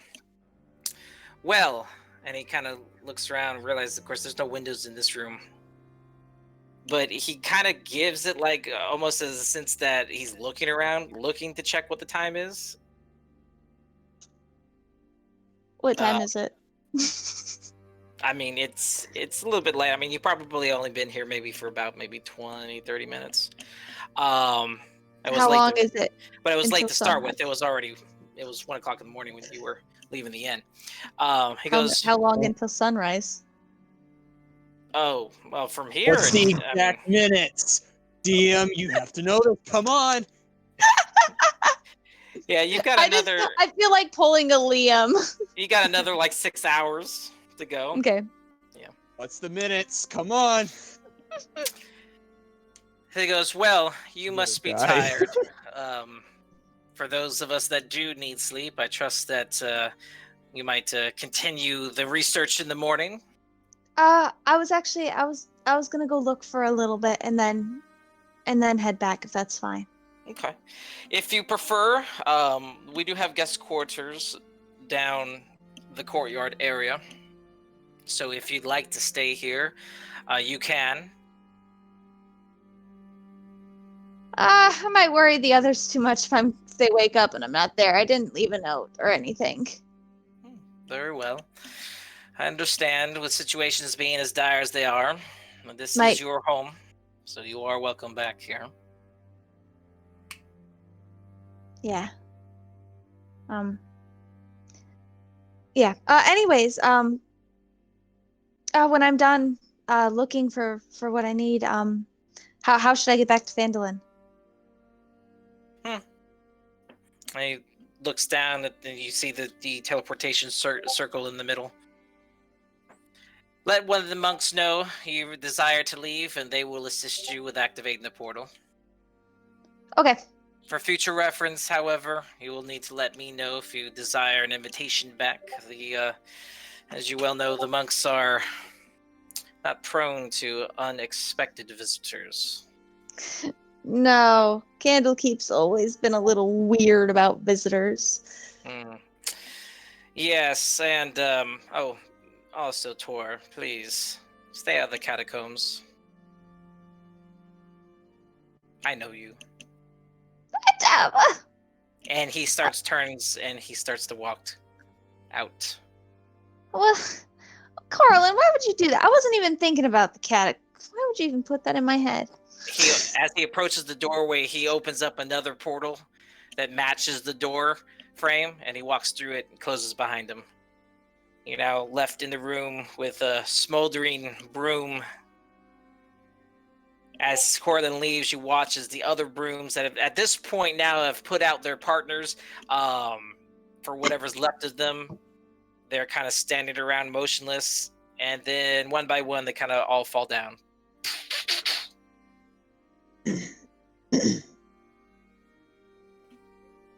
Okay. I am going to basically go and from what I know of Candlekeep, get to where I need to go to start doing a little bit of research. Alrighty, so here is some reference for you. Candlekeep maps. Holy sugar. That's a lot bigger than what I thought. Candlekeep is freaking huge, okay? Yeah. Holy shoot. Yeah, like, Like- it's a city. City full of book nerds. Like, it's not just one big library. Like, Candlekeep is like a university campus. Beneath the library Yeah. fortress. I didn't even know there was such a thing as a library fortress. I'm gonna hold on, guys. Don't say anything important. I gotta go grab my charger real quick. My computer's dying. Alright. Everybody say something really important about your backstory. Angelo has 3 nipples. Only 3? Dude, That's I'm really important. a dragon, man. Also, I just got my food after ordering it 2 hours ago. Too bad you guys will never know. Why didn't you eat during all that? Dude, I got I 8 just nipples. got it from ordering it 2 hours ago. Oh wow, it just got there? Yeah, I had to warm it up. No tip for this guy, even though it wasn't his fault. I just saw this fireball gif. Okay, I'm Just back. kidding, I am tipping. That's hilarious. Oh, yeah. She's back.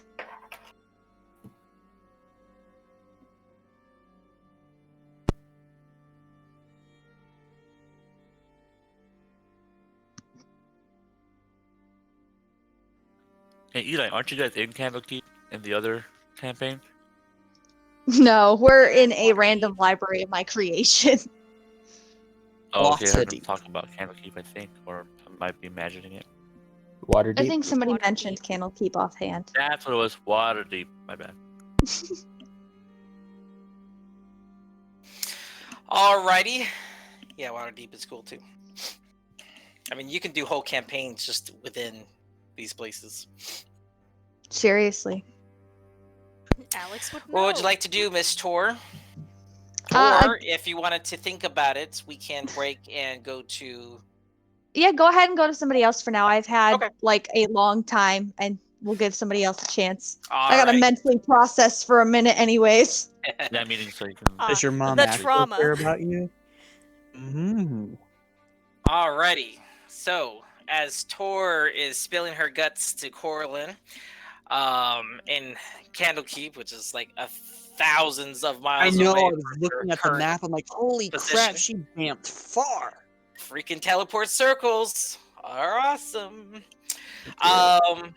Angelo, so you try to stay up a little bit, but your head kind of keeps starting nodding off, and the rhythms of Pythavin's snoring is I almost swear like to God. an ASMR type of effect on you, and you kind At of least just it's ASMR snoring. exactly it's just ASMR snoring, and you just start I to hate feel that. a Thanks. little lightheaded. You just kind of sway back and forth, and the visions of the days passings kind of come into your mind and out, and questions, and then your mind kind of goes to that symbol that you saw on the drow's forearm.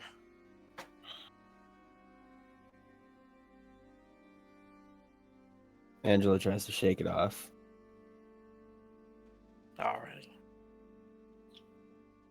I have some Sherlock Internal flashbacks. Internal monologues aside, you eventually find yourself snoring and regaining whatever long rest you can. In the meantime, Pythavin, Ha. on the other side of said room, you, as you clunk out and everything fades to darkness,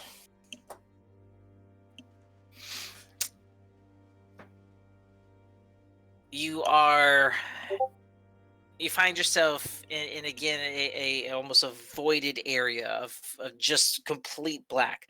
The floor below you is almost with like kind of a liquid ripply effect, but you're standing on top of it like you're walking on water. It's dark, you can't see through it, you can't see around you, there's no lights. It's a familiar place, you've been here before. It's a feeling of lost, of void. You kind of frantically turn to your left, turn to your right, trying to find any sense of where you currently are at the moment. In the distance, you see a flash of a flash of lightning, and the roaring of a thunder that echoes. As it hits you, you can all of a sudden the echoes almost kind of split off into multiple directions, and it reverberates from behind you, from all around you, continues and getting louder and louder with each interval. And as the lightning flashes in the distance, you kind of see a shadowy figure starting off small, but even though you're remaining motionless and you are not really moving from your perspective, you are watching as this figure is just growing in size, as it almost looks like it's getting closer to you. Once it gets close enough where you can start making out the details, you see that this is a hooded figure, dark and cloaked, and again, with the lightning behind him, you see the outlines. And what's interesting about this one, that this time, previously, you have seen this figure before, but it was always just beyond reach of identifying. You know, initially in one of your first dreams, it was more of a specter, and then it started formulating. You saw eyes in another dream accordingly. This time here, you're watching that as the figure gets closer, he uncovers the hood, and you kind of watch long gray hair and a long gray beard that curls out from behind the dark robes. So large human, but large, I mean, even puts Tavi to shame. There's an eye patch on one eye. Then he watches, he's got his armor is now visible to you at this point. Black leather gloves and plated armor.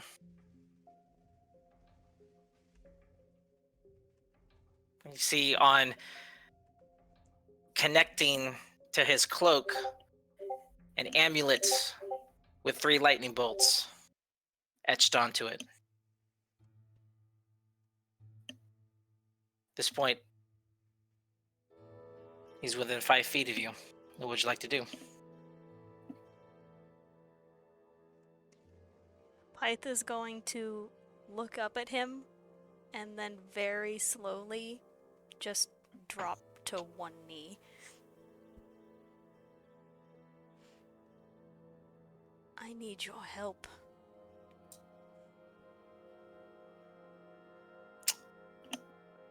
And why should I help you? I have devoted my entire life to you at this point. I'm desperate.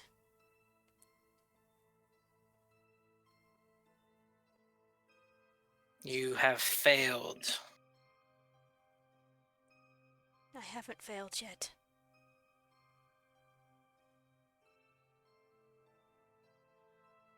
What is it that you seek?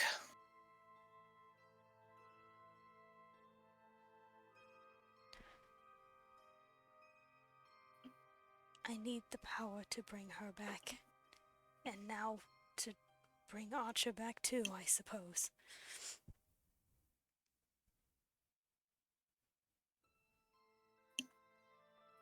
And you kind of watch as he kind of looms over you now at this point, when you're still kneeling.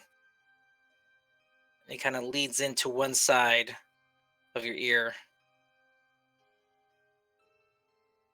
So what do you seek that will help you? with that. The forge. He kind of pulls up and starts turning around and walking back.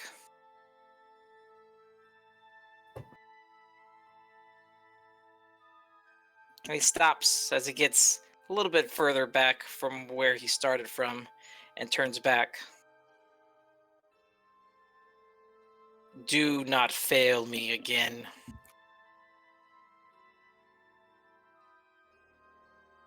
Pyth just bows her head. You hear thunder in the distance. Weakness will not save your friends.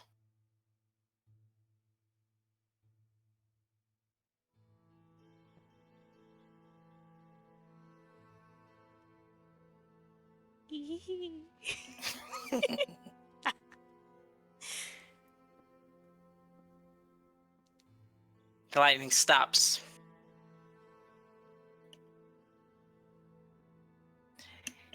He turns back to you, and you notice that, and you can kind of see his face is being uncovered at this point. And I mean, his previous countenance he's pretty annoyed, but there's all of a sudden like almost a flash of rage that goes over him. He quickens his pace and starts not necessarily running, but he quickly starts moving towards your direction. And then all of a sudden, a flash of lightning hits the ground between you and him. You look up for a moment and you're blinded. All the darkness goes completely white. And now you're in a very similar voided area. You still see almost the same kind of watery, ripply effect, but this time it's no longer like a black liquid consistency. It looks like almost like a crystal clear, gleaming and glinting in a sunlight that doesn't seem apparent from any direction. But all around you, the darkness is completely white. It envelops you, and it's a brightness you have never seen before, almost to the point where you feel like you've gone blind. The figure that was looming over you completely vanished. Pyth is just looking around confused.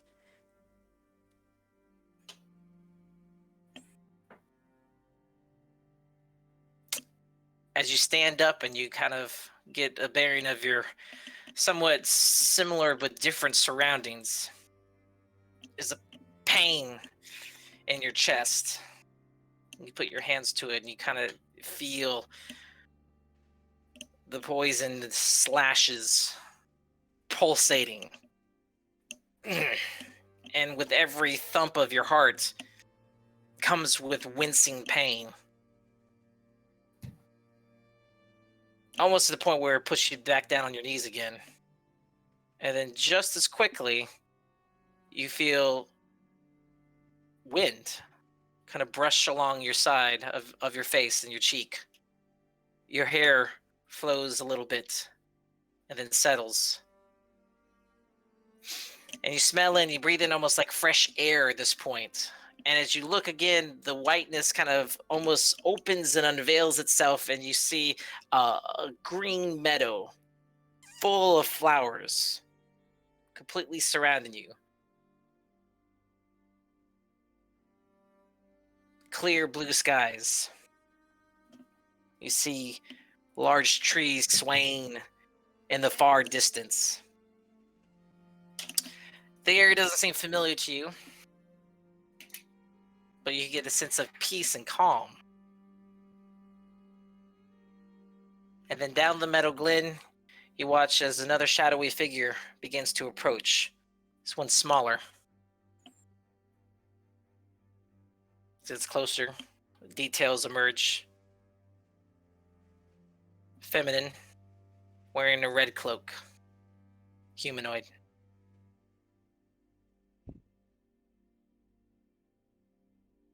The figure approaches. Stops about the same spot that the other figure disappeared at.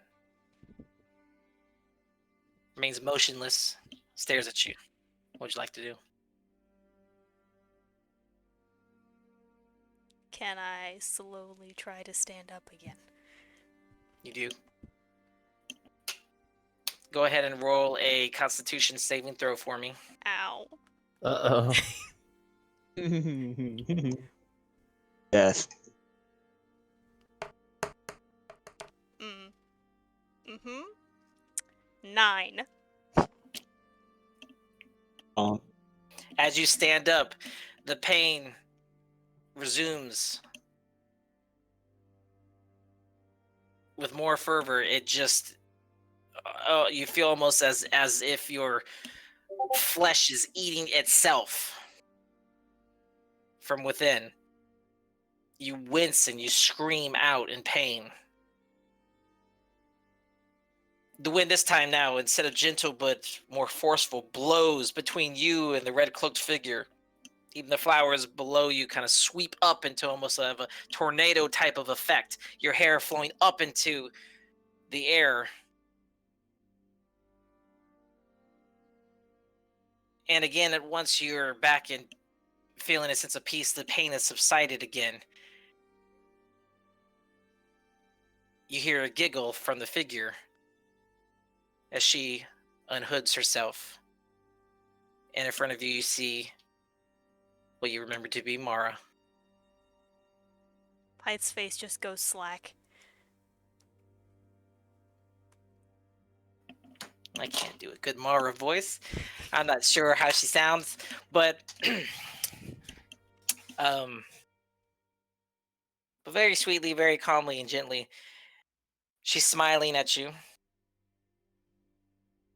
Kind of leans over and she notices as she kind of inspects you, and you kind of almost can visually see the scars almost glowing kind of with a black energy, and it's kind of emanating out from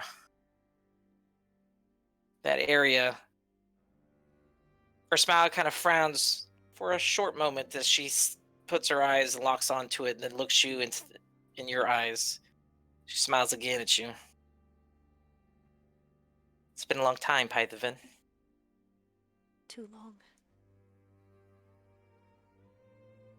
What's troubling you?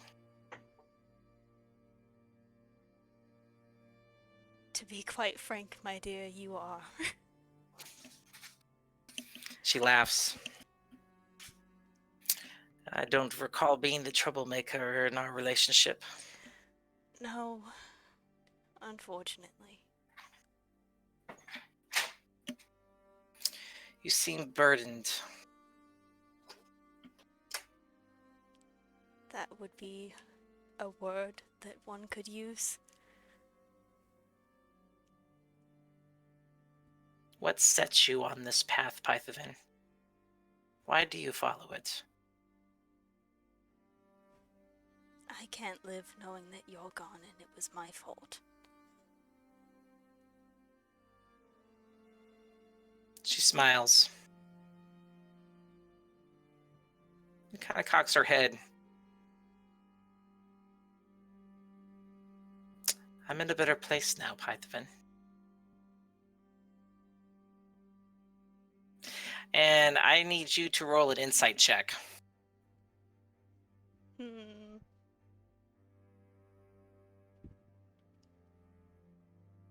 You need to do good.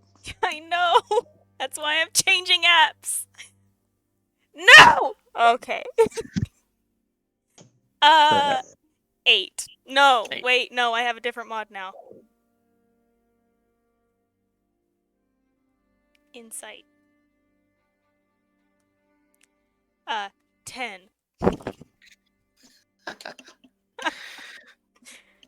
Well, enough to continue the conversation, I guess.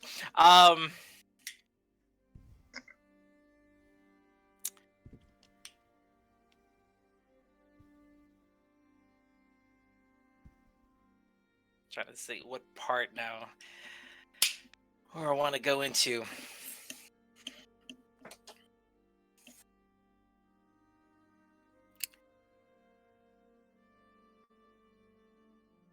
Do not weep for me. I'm in a better place now.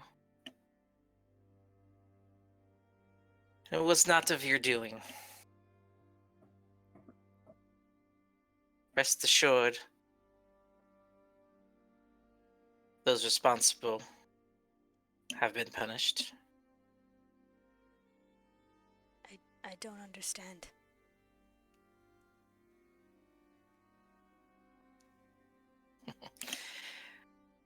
Maybe you would if you rolled higher in your insight. Shut up. And she puts her hand on your shoulder. Go ahead and roll another insight with advantage.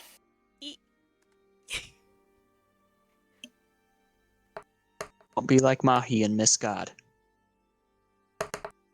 Like 3 Ooh, times. ooh. I got a 25. How about that one? Nice. Very good. As she touches you, memories flash. Your moments at Candlekeep. You start to see almost a montage of all your interactions with Mara. The good, the bad, all kind of flowing together all at once. You see and remember her final days at her bedside. You remember the last joke that you told each other. And you kind of watch as the life leaves her body the moment of her death.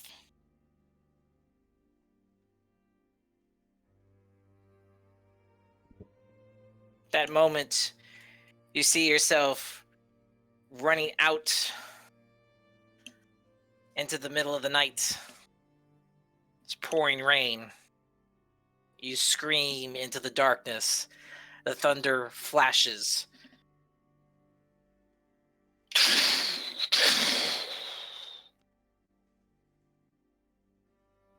You question why. And then you feel that same hand on your shoulder again. As you turn back, you're still within the meadow area. She nods. She goes, "Everything will be okay." I was a chosen of Lyra, though you did not know that at the time. Truth be told, our time was always going to be cut short. Was in training to be the next High Revel Mistress.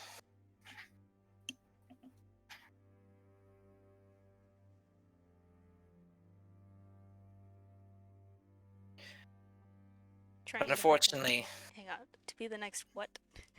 Revel Mistress. It's like a high priestess of the Church of Lyra.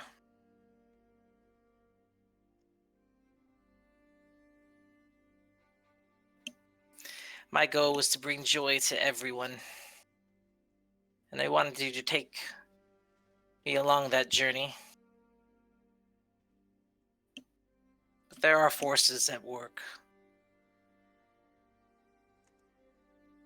Agents of the Church of Lovatar. That's what caused my death. It wasn't you.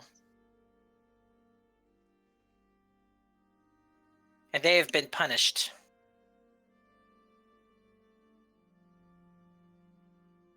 The Order of the Scarlet Mummers removed those that would do us harm. And even Lyra herself intervened. She stops and she looks around, and then she looks back at you. I can't stay long. But don't worry about me anymore. You have your own path to choose now.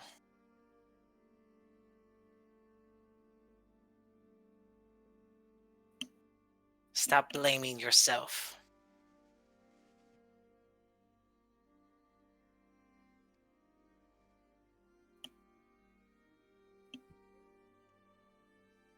Pyth is just like almost like loses her breath for a second and then just I don't want any path that's without you.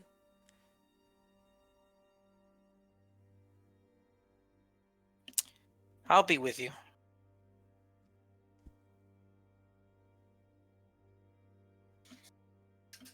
And she kind of starts to back away. You try to reach out for her, but you're kind of stuck where you are. You can't move forward as she continues to keep backing away.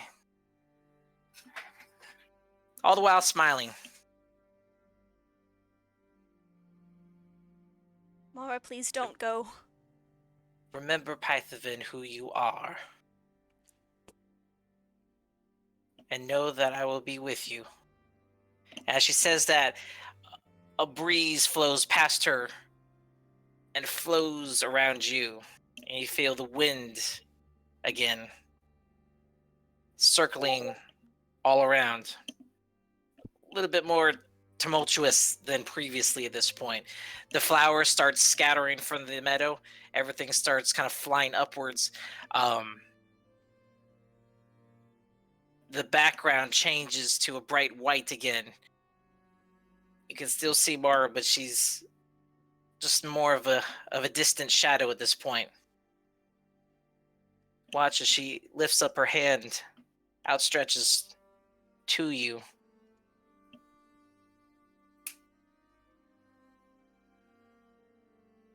And then you're awakened.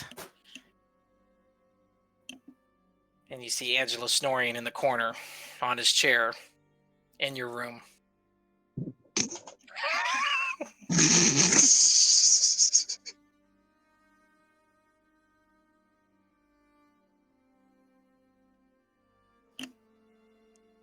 Pyth kind of glances down at her chest to see where the wound still is.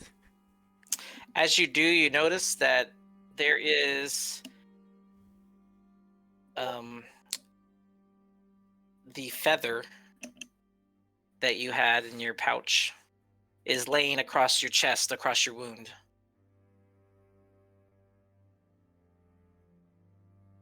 Grabs it, looks at it more closely. Just looks like the old feather that you had. Though you don't remember taking it out.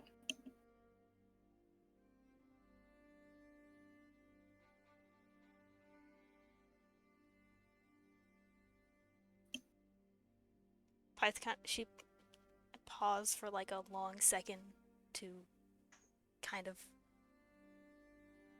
catch my breath and collect my thoughts. And then I look back over at Angelo. And just... Oh, he out. Angelo! What? What? Shoots Pyth. He like instinctively like points his hand out with the gun and like has his other hand on the rapier. What? Why Oh. are you in this room? She just starts to say question. my room, realizes it's not hers. Well, Tor left. Left? Pyth is getting up! Pyth is getting I up! thought you replaced Tor. You know, I'm in your room now. Tor left. It's all fine Cleric, now. get back down. Sit back down. Lay down. First of all, don't tell me what to do. Second of all, stop calling me that. Third, where is Tor? I don't know. She would You not tell don't me. No! She would not tell me. I'm sorry if you haven't noticed, but I am not a very trusted person among this group. You think she was going to tell me. The least I could do was watch over you while she went away. If she ends up getting herself killed, I couldn't let you die too. So I'm here protecting you, while she is out doing gods know what. Now lay back down, so that when she gets back, she doesn't kill me. Pythavan, roll a Constitution saving throw for me. Here we Freaking go again. Phandalin. Do, do, do, do, do. Stop moving! No! Your stubbornness is gonna get you killed. For real. Maybe! That's a 7. Stop. Take 5 points of necrotic damage. Ow! Bite like goes to yell again and then just like goes into a coughing fit. Cleric, for your own good. Call You me need to that lay again down. and I will stab you in your sleep. All right. Elf, lay down and get some sleep. Oh, you're getting That shanked. made it better. I'm sure you're getting shanked. Roll for initiative. No. Right. Just goes and starts putting her armor on.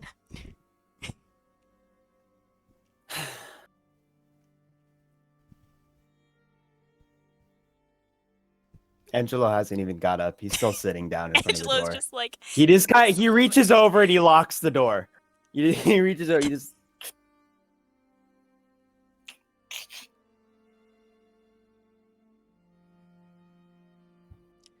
what? Will you please? You're going to get yourself killed. Tor Or is you're going, just going to to get die. herself killed. Probably. No? What do you want me to do? Say no, follow her, find out where she's going, all of these things that you have failed to do. Well, currently I want you to stay out of my way. Well, saying no has gotten me nowhere in this group. Following you guys has gotten me nowhere in this group. Asking questions has gotten me nowhere in this group.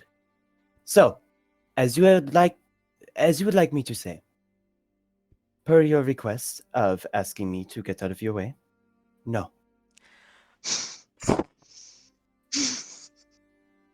Now, lay back down so I can go to sleep. If you're not going to sleep, at least let me sleep. Feel free to sleep. I'm going to find Tor. I'm not moving. I don't need you to. And is there a window in here? Yes. Oh, Oh my god. 0 chill. I'm going for the window. Can I open the window or is it like a because I'm not gonna jump out a window. Yeah, you can open the window. It's ground level. Remember, this is the same one you guys had that weird. Well, it's Interaction. actually not. That's Well, Pite's window. Yeah, technically, right. This is That's Tor's from your window. room. Yep, it's Tor's window, so it's not the same, but it's on the same level as the other room. So I'm gonna go open the window. Okay, so you unlatch it. I'm gonna Roll go try first. to stop her. So Angelo tries to close the window back.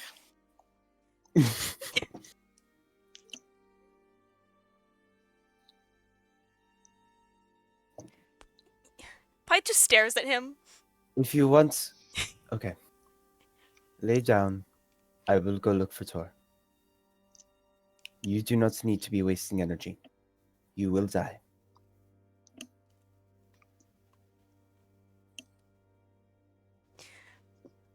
She like wants to argue so bad. She points at him. You will have to trust me at some point. One way or another. As I will be trusting you here to sleep.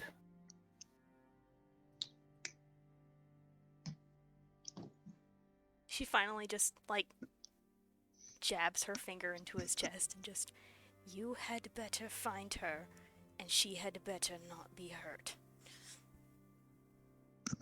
I'm sorry, Angelo. Of course. Now take your armor off and go to sleep.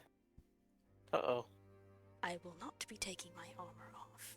Goes and flops onto the bed with it. Just clank. out of spite, sleeps with Oh, her armor. aunt sits up in the bed. All right. I will be back. And I will be back with Tor. And I'm gonna move the chair out of the way. I'm gonna unlock the door, and I'm gonna go out the door. Okay. And I'm gonna go to Mahi's room.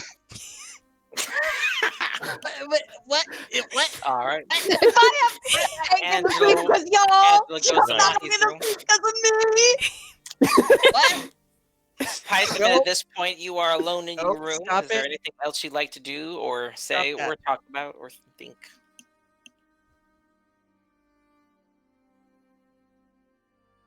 Pyth is going to drape her arm over her face and start crying. Okay. And with that, we shall move on. Doodle, doodle, doodle. Mahi, where are you at right now? Well, before I was going to sleep, doing meditation, and then he was going to go to sleep. Okay.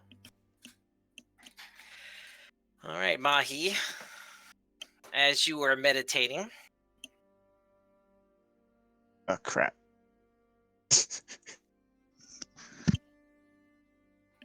previously, as you close your eyes, one moment, you are in your room. And for what seems like not too long, next you open your eyes again,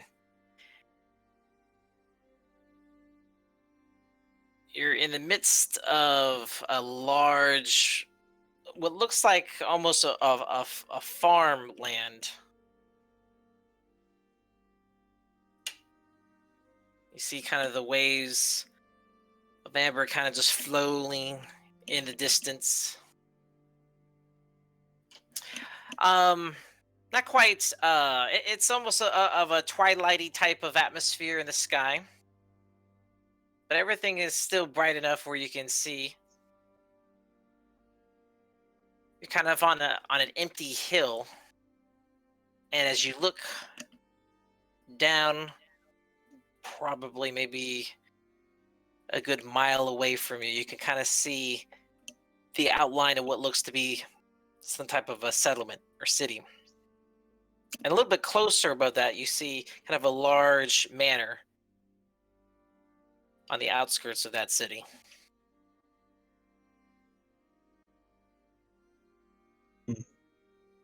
It's just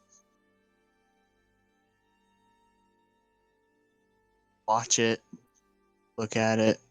Does it look familiar to me?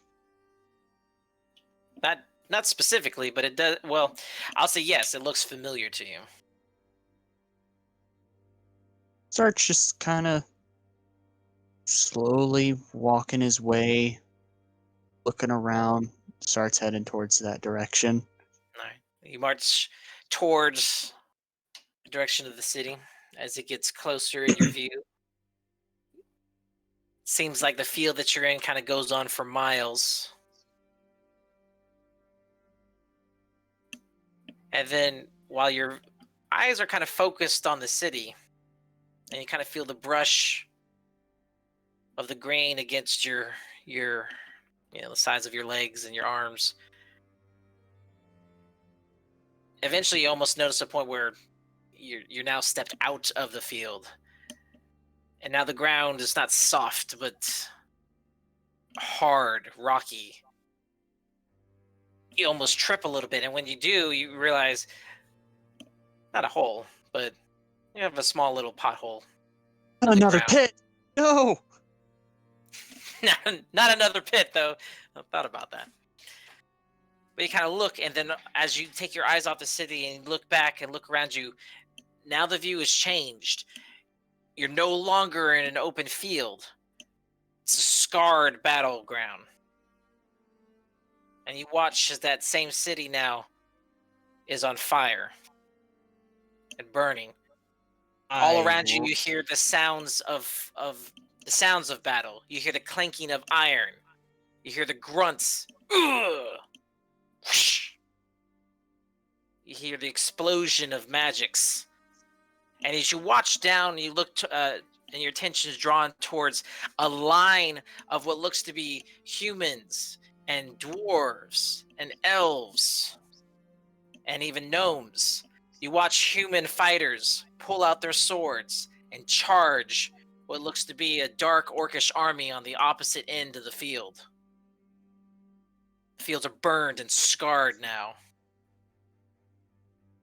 The sky is darkened, almost reddish colored in the moonlight. You watch as a series of gnomes and elves on top of an overbank are hurling what looks to be fireballs, magic missiles, other things that you're not going to know because you're freaking paladin. You watch as archers line the other line, and you watch as these two armies collide into each other. At this point, your presence doesn't seem to be noticed by anybody, but as you get closer to the battle, and now you are now within this battle, and you kind of watch as there's an orc figure, and he is charging directly at you. His battle axe is drawn. He's wearing hide, dark armor. There's a look of Mahi rage in his eyes. goes for his sword and shield. He's coming up to you. He's about ready to swing. He swings, and he passes right through you. As you pull out your sword and shield, and this figure goes through you like a ghost, you turn around and watch as he attacks another human fighter from behind you. Again, completely unaware of your presence. Just kind of take my sword and pass through it.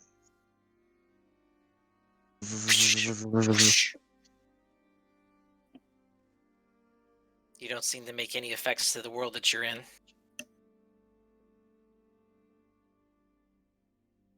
Confusion. In that moment, you hear a cawing of what sounds to be some type of a hawk or an eagle. It kind of almost flies past you.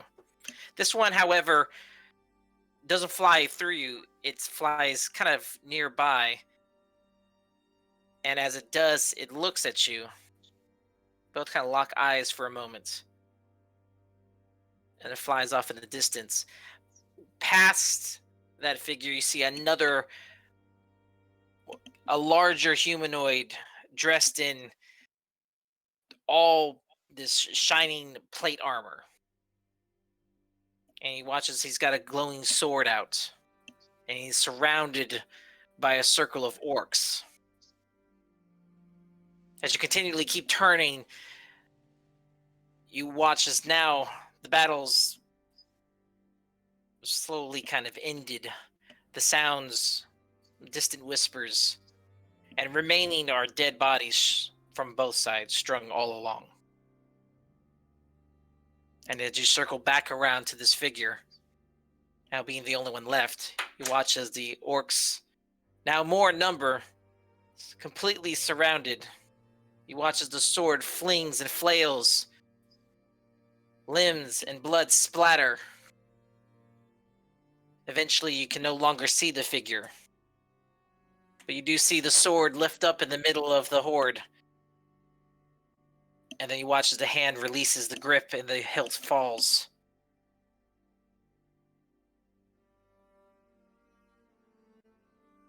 There's an explosion sound behind you.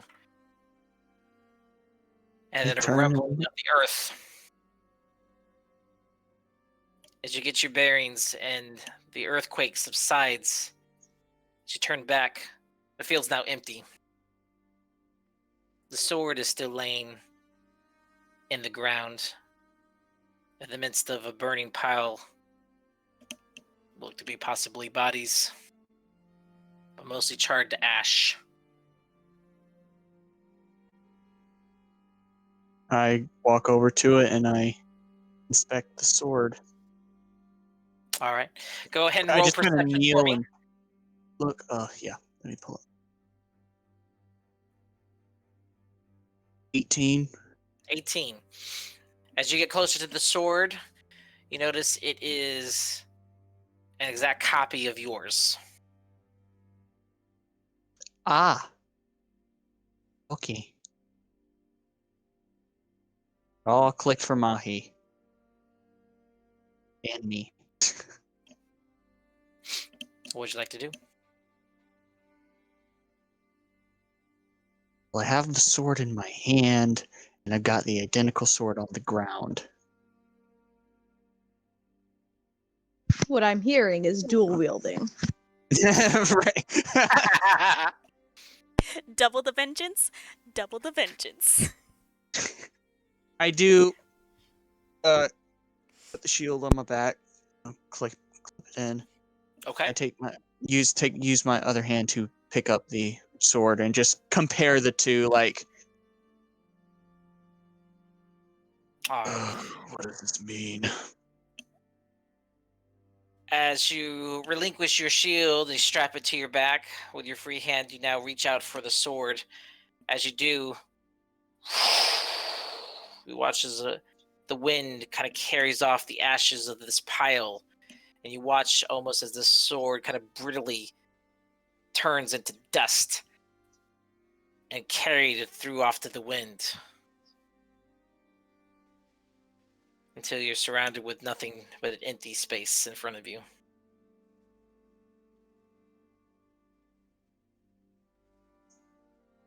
Looks at his sword that hasn't blown away.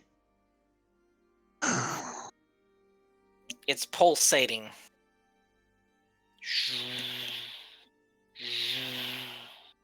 Kind of takes his claw and taps it a little. Trying to tell me something? I'm not too big on vague answers. As you say that, the sword immediately rips out of your hand and floats just outside of your grasp. Floats in the middle of the air. The scene has changed now. And you're surrounded in darkness. And you watch as a shadowy wraith comes up from the ground and grabs the sword. Sword charges with an ignited fire along the blade up to the hilt, and it points the sword at you. And you hear the whispered sound of vengeance. You can tell he's kind of. Yeah. Right. Anything else? Heard this before. Oh, I'm the failure. Really? Hey, Kind of watch as I'm the still alive. spectral figure, his eyes turn red, matching the gleam of the sword. I'm the failure? Looks like I'm alive and you're dead. Ooh. Flawed logic, if you Disrespect. asking me. Have you met Mahi? Go ahead and roll persuasion for me. I'm actually good at this. Will the dice say so? Maybe not. 15, actually. 15, okay. Okay. I'm Kinda persuading watch- him not to shift me right there. You kind of watch as the fires of the what might appear to be eye sockets to you kind of almost ignite as well. And the spirit rushes to you and swings the sword, but it goes through you just as you went through those orcs. You feel nothing. It passes through you. And then instantly, you're now in cobbled street. You see buildings around you. Looks to be nighttime. Rather tall cathedral-like buildings. Not like the hamlets and settlements that you have been accustomed to lately. This is a more civilized location. Familiar to you. Does it look like Helm's Hold? can assume as such. There's a huge cathedral looming in the background. As you watch and look down the street, the lamplighters accordingly, there's two figures in the middle of the road. One cloaked, the other one clad in plate. You watch as the smaller figure, thinner figure, reaches behind into his cloak, pulls out an object, No. attaches rush it to the towards back. it. As you run towards it, you watch as you get closer to the figures. You watch as the plated figure staggers and falls. The cloak figure evaporates similarly into the air, like the sword did. He, as soon as he tries to like get close to the figure, and even though it's like fading away, he just takes his claws and he just like he's just like trying to attack it, but then he turns over and goes to who he's assuming it is. You swipe at the air. You swing your tail around. You feel nothing. No resistance. As you kind of turn, the shadowy cloaking figure is completely gone. The lights dim in the streets, and you watch the fallen figure. It's Artitan. I just kneel down, just like look, I knew I should have told. You kind of watch as, at this point, he's laying across the ground. You notice there's a pool of blood that's filling up Not again. the grout lines of the street. No, please, please. He reaches out his hand to touch your schnoz. As he does, you watch as he grips his hand onto your shoulder. Almost feels like claws of his own and digs in deep. And you watch as his eyes narrow, and that same fiery view that you saw from the specter appears on him, and he leans over close to you and goes, "You failed me." I should have told you. He disappears. The street also fades. You're surrounded in darkness now. Empty void. He's still just like half dazed, still on his knees. You hear a pulsing, like a heartbeat. It's coming from your sheath. He takes the sword, throws it as far as he can.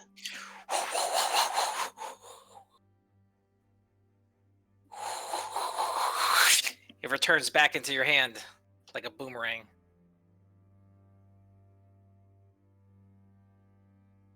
What do you want? Shaking with anger. The sword pulses as you hear a voice come from within. Power in vengeance.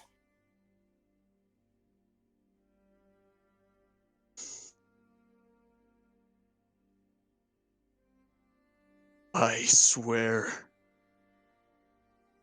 if I can find a way, I will banish you into this sword, and I will bury you so deep, no one will find you, and you can sit out your eternity in this hell.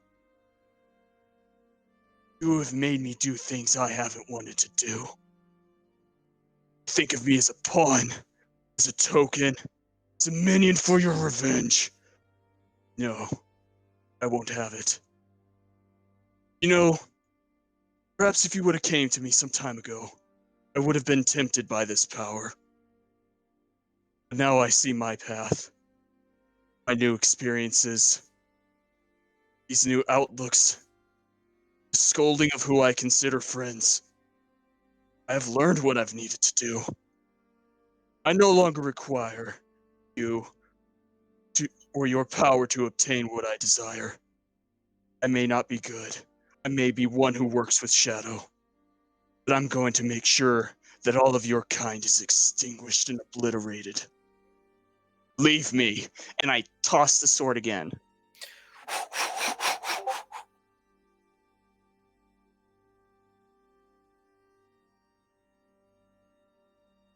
Needed you to make a wisdom saving throw for me.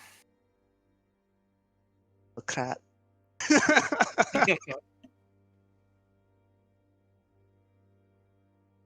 Shite. 6. A 6?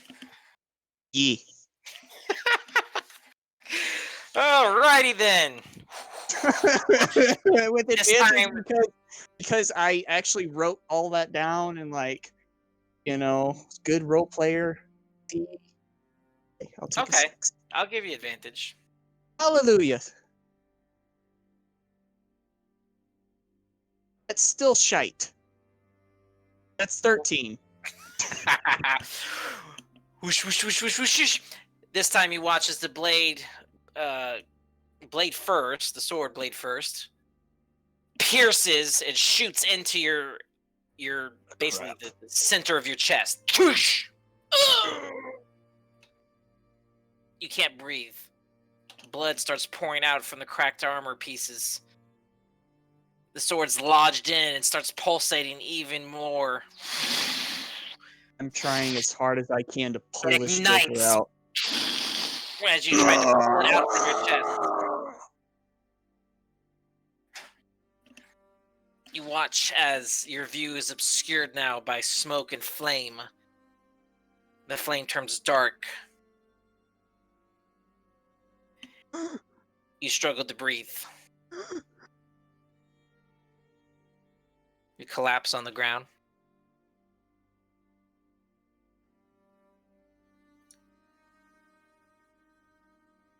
For a few moments, nothing. Feels like the end. You're waiting for some sign, passing on to the next life. At the end of the tunnel. And eventually what seems like an eternity. But there is a light that approaches. It gets larger and larger. I try to stand. There are 3 figures that come out of the light. I definitely try to stand. I don't want people seeing me laying down on the ground. I'm too prideful for that. 3 figures come closer to view. One of them, a shadowy specter. Same one that you saw previously. Red flaming eyes to the left. To the right, a mirror image of yourself. The same kind of fiery essence shining through your eyes. But there's kind of a coldness and like a frosted chill, an aura surrounding this Mahi clone. So it's Mahi with flaming eyes, but like a cold aura around him. Mm-hmm. You watch as your armor, the same armor, also pierced in the same position where you were. But the armor is frosted.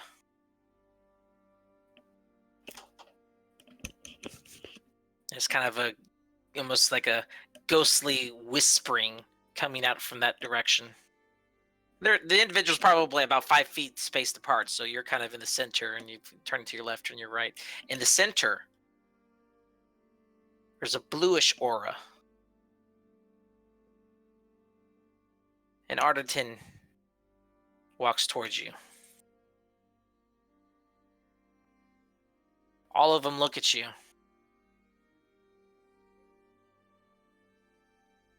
And each one, from left to right, in their own voices, say, choose. and you watch as underneath them, cobbled streets with glowing lines in between the grouts on each one, leading into a separate door, maybe about 30 feet away from your current position. 3 paths to choose.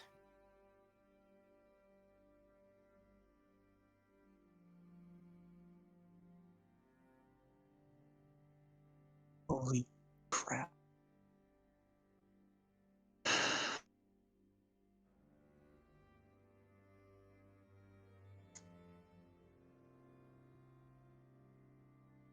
I walk forward. I look at the Wraith.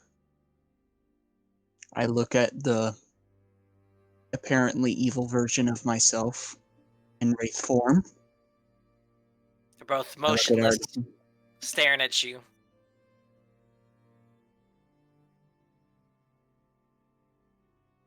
and I walk towards Ardenton. Ardenton raises his hands upward as if he's hailing you.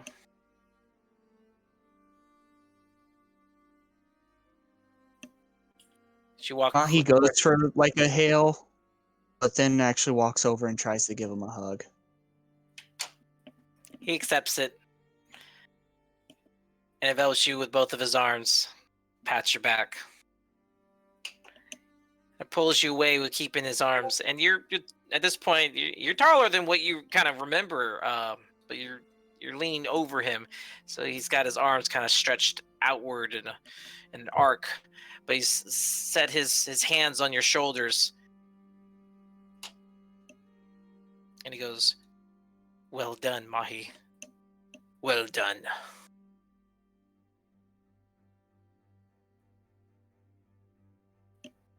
I'm sorry.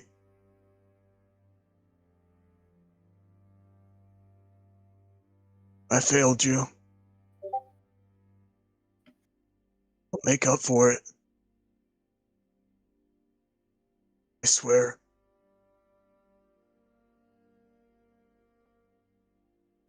He And I'm nods and smiles.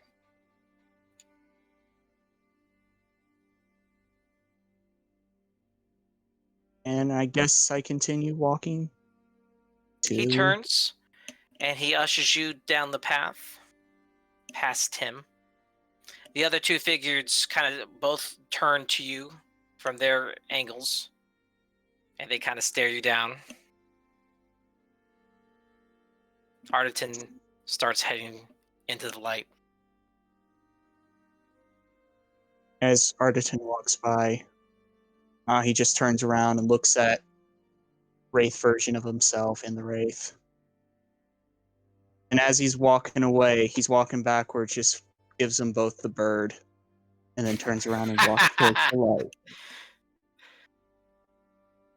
As you enter the light, I will There. say one thing. yes. As he's giving the bird. I'm sorry. That meme caught me off guard. I tried. What'd you say? The meme threw me off. I've seen said- all the Do this memes. on my own. There's been so many. I don't need you or your power. I know what I need to do. And then walks off into the light. Okay. Everything goes white bright, and as your eyes adjust, you're now back in your room, meditating on the floor.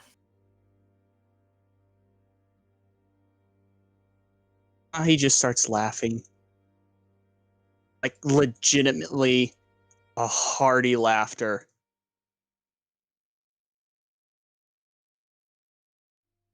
And he gets up. Is the sword with me at the moment? Yes, the sword is sheathed. And sheath it.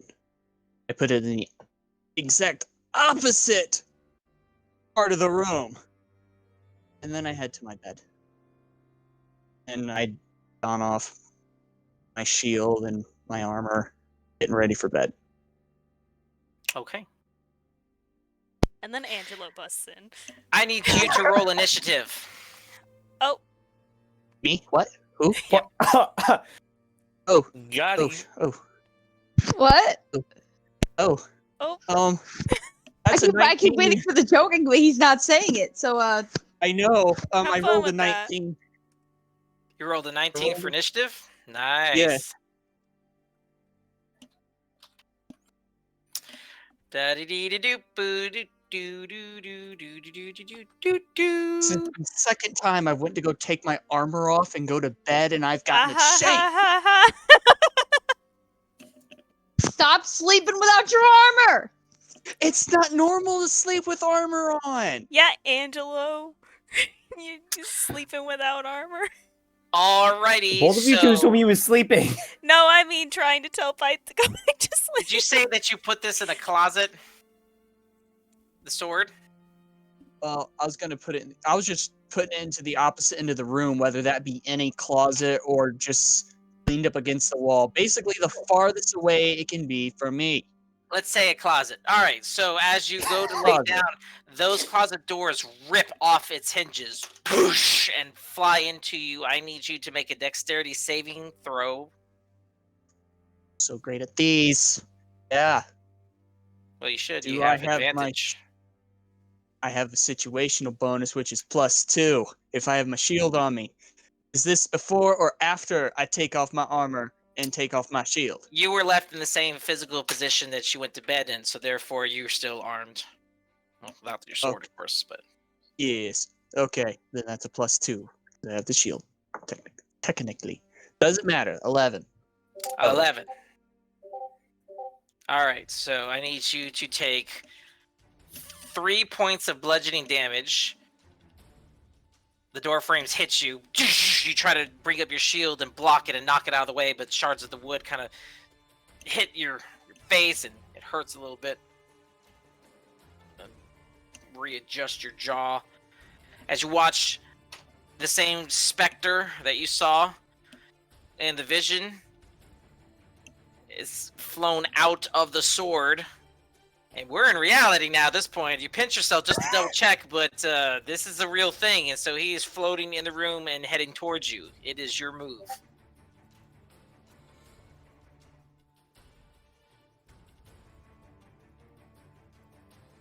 I feel bad for this tavern owner. That's any D&D tavern owner. It's going to be a cleaning fee at the end of this. Yeah. Hey, yo, Sildar. I don't have a sword, No! so I have problem. I am sword. I am sword.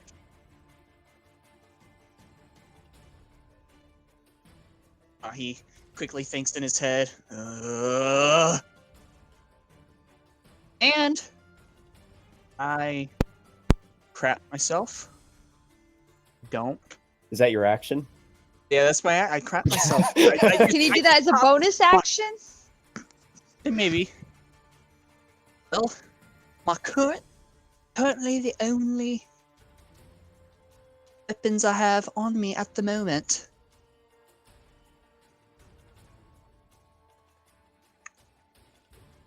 Crap. I'm sorry. I was unprepared for this, especially without a sword. So, you still see the sword. It's behind the specter. It's hanging up in the closet. I'm not picking that up again. It's about 10 feet from you. Man, if only you'd stolen 3 daggers when you... Oh, shut up. Time for some improvised 4. weaponing. Yeah. Is there anything around me that I can use that's actually sturdy? That's not like Broken Chair. pieces freaking of the Chair, closet chair, door, chairs, I grab a shove piece. the wardrobe piece- on top of it. I find the biggest piece of wood Flip that the I bed. can and use it as a makeshift. Chuck Cookie the stick. bedpan. I grab the bedpan Yes. Yeah. You want to make an Key. an improvised weapon ranged attack. Yeah, I'm gonna grab a piece of wood and find like the most pointed piece I can find and chuck it at him. All right. Go ahead and roll attack. Actually, I'm gonna do a little fun thingy. I'm gonna channel divinity, and as a bonus action, if anybody were here to see it, but nobody gets to see my palsy trick, he just kind of grabs Your the potty thing and trick. takes His my potty trick. Well, he's My You using gotta potty pee wood, on this thing. but if you had the bedpan, it could be a potty trick. Could be I get it. neat comedy. Get it too. He kind of slams his foot on the ground. Shadows, not shadows, but like shadowy wispies. That's the best way I can describe it. Shadowy wispies. Just Shadowy kinda- wispies. Just kind of come up from his foot and kind of swell around him a little bit and shoot towards the wraith, and I get that the vow of enmity. As a bonus action, you can use channel divinity within 10 feet to gain advantage for a whole minute. It's not concentration, and it just happens. No Okay. save. And then I'm gonna chuck it. Alrighty. So roll with advantage. Good, because that first one was a 2. Good. 21. 21. Is that not a natural 20? Yeah. Yeah, no, not a natural 20. 21 total. And this is a piece of wood, or is it the bedpan? It's a piece of sharp wood that I'm Okay. chucking at him. All right. So you get a Like, piece it's of the like- kinda broken like cabinet javelin. door, kind of like a javelin, right? And you kind of hold it up in your hand and chuck it. My unarmed strike does 4 damage. Floor. 4 bludgeoning damage. Alrighty.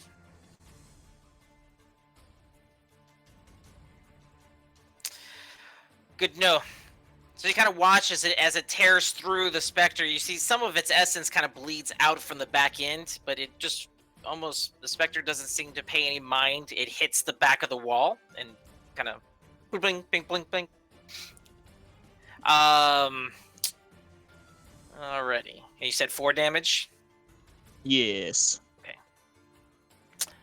All right. Very well. Is that your turn? Yes. All right. Spectre moves in, flying accordingly. It's at this moment Mahi's kind of like smiling, like, yeah, I hit it. It's coming towards him. All right. Crap. He's Okay. gonna reach out with his hands, and oh crap! Oh, nat- crap. That's a nat 20. All right. Angela, where are you? All right, so Where am I? you watch as the ghost grabs with both of his hands, and he grabs your neck, Mahi, and lifts you up into the air. And you look into his eyes, and it starts to grow brighter and brighter, and you're starting to choke, and you're kind of clawing at it, and your claws are kind of wisping through his arms, like you're not connecting with it, but he's still Very ethereal much enough to making where he's connection with me. yeah, very much making connection with you, and you're watching. All of a sudden, you feel like the life start draining out of you, and you kind of watch as the specter kind of starts glowing as he's doing this, and this like kind of almost green energy starts flowing around the both of you. That will be. That's going to be 16 points of necrotic damage. And I need you to do a Constitution saving throw. Oh dear. No! I mean, 8. It's an 8. An 8? A friggin' 8. Okay. Oh. Alright, so your maximum hit points is reduced Nothing by but- the damage equal to the damage you just took. So reduce your maximum hit points another. What did I say? 16. 16 points. Yeah. That's rough. Okay. It's rough, buddy. Okay. Okay. Top of the round, Angelo. At this point, you are knocking on the door. Do I hear this stuff? You are Probably hearing. Crash! Yeah, you're Stop! hearing crash. Can I try to open the door? Is it locked? It's not Go Can you lock locked. your door? It's First not of all, locked? Go ahead and roll initiative for me, just to see where you place here. It's just happened, and he wasn't quite going to bed yet. He hadn't locked it yet. You're good. 19. 19, perfect. All right, Total. sir. Go ahead. What would you like to do? Okay, so I walk into the room.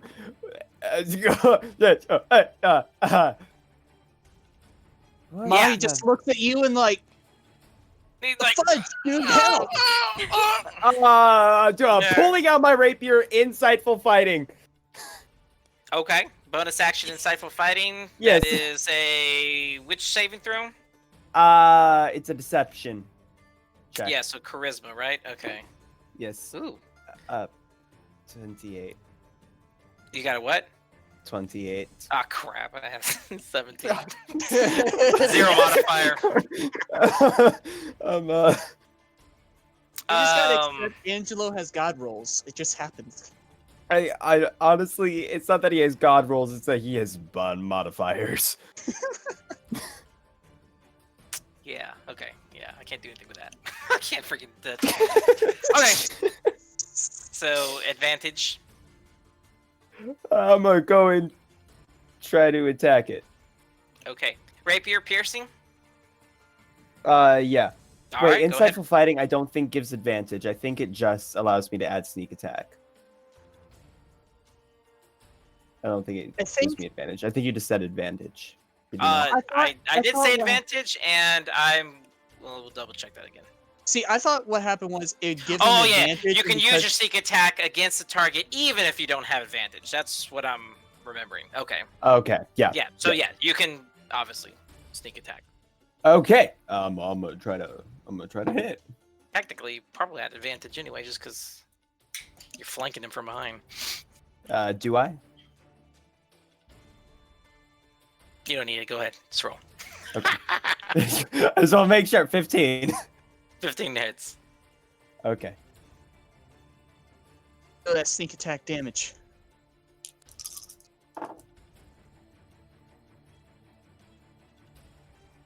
$19 points of piercing damage. Nice. Shoot. Pretty good hit. Okay. All right. So you start flailing your rapier. Whoosh, whoosh, whoosh, and you kind of go through, and you watch this kind of rapier is going through the specter, and you kind of, as you pull it out and slash back across and then pierce through it, you watch as the kind of the wispy black essence starts diminishing out from its core, and then it releases Mahi. Mahi falls to the ground, Mahi? and you can tell in the morning. it turns its attentions on you, but it looks rather it's trying very hard to maintain its corporeal form at this point. Hey, Mahi? Angelo, you would also notice a little bit of shadows enveloping around me. Mahi! Is Pyth hearing any of this? You probably just heard him scream, "Mahi!" I didn't say scream at this the last point, time. you probably No, I heard didn't. Mahi. It is now Mahi's turn. Pyth trying to have a moment. What is happening? Mahi.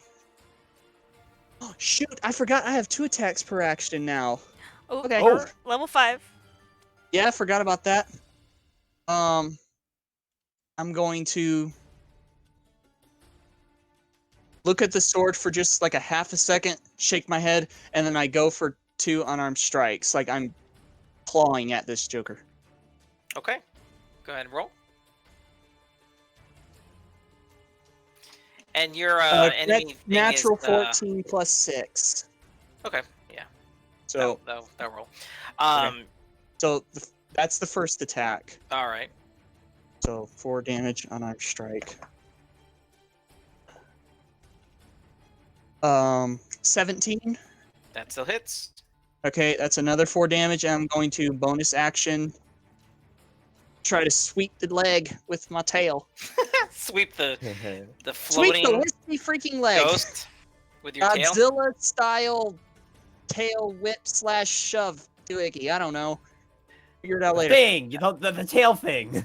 You know the thing. So Yeah, you know the Angelo, you thing. kind of watch as Mahi kind of almost similarly, you see almost kind of a shadowy kind of essence kind of start pouring out from Mahi as he's released and falls to the ground. He kneels, he gets up, there's fire in his eyes, and he lashes out with his claws. Whoosh, Pretty sure whoosh. a natural 19 hits. Go ahead and roll damage. 3 damage. Very well. With the last swoosh, slices down with the claw, slices with another claw, and then whips his tail around. The last tail whips, kind of cuts the specter in half, and with that, the remaining essence of the specter evaporates.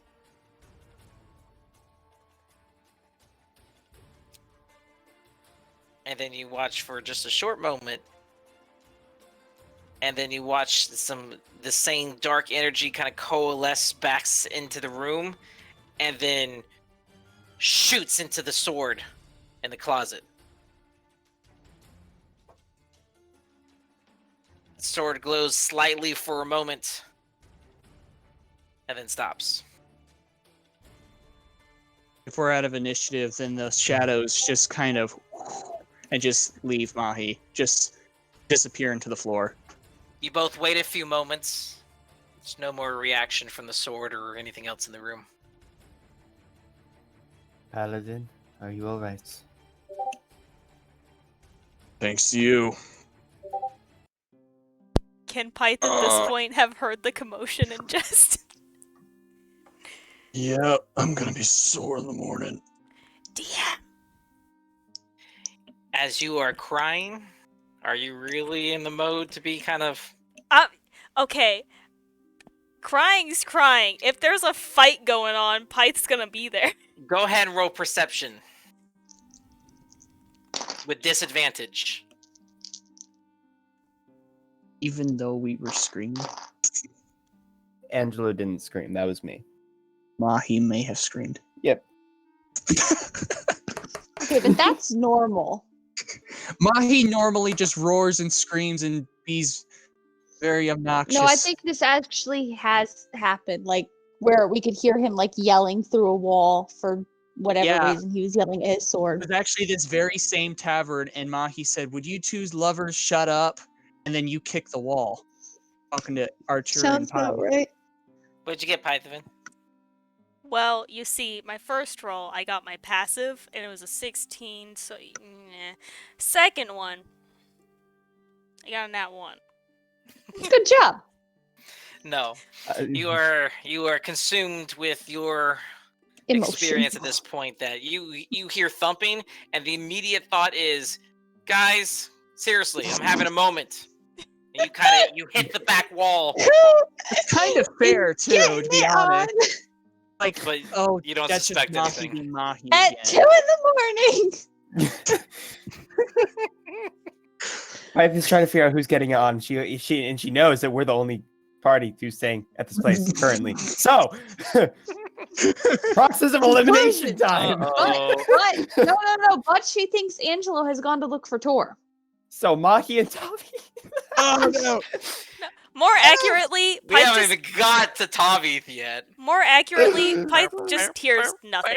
There's just like ringing in her ears, nothing. She thinks the pounding is the throbbing of her head. You know that throbbing headache you get when you're crying? That's what she thinks the Oh. pounding is. She's like, I'm losing my mind. Damn it. It's fine. This is fine. This is fine. Paladin, is it the sword? Yeah. Remember when I almost gut you?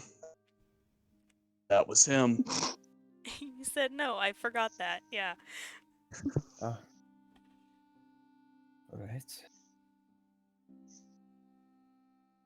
Well, you are sure you are okay? I mean, I did just get attacked by some sort of vengeful wraith, but besides that, I'm doing okay. As you I say feel like that, half the the man I sword was. starts pulsating, and I need you to roll a wisdom saving throw, Mahi. Oh my god. For Oh God. Aki and the no good, awful, terrible, bad night. Oh dear honestly, with advantage? Question mark. Straight roll. Okay. Why would you have advantage? Lord. He's trying, okay? Cuz. Mother Please, DM. trucking mother. 2. No. Oh no, it's not a 2. It's a 3. 3's better than No! a 1. That's so much better.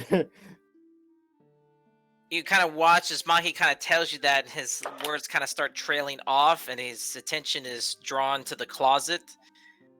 Angelo, you're not seeing to you it just looks like a sword at this point, but you kind of watch as Mahi's eyes kind of flash a little bit,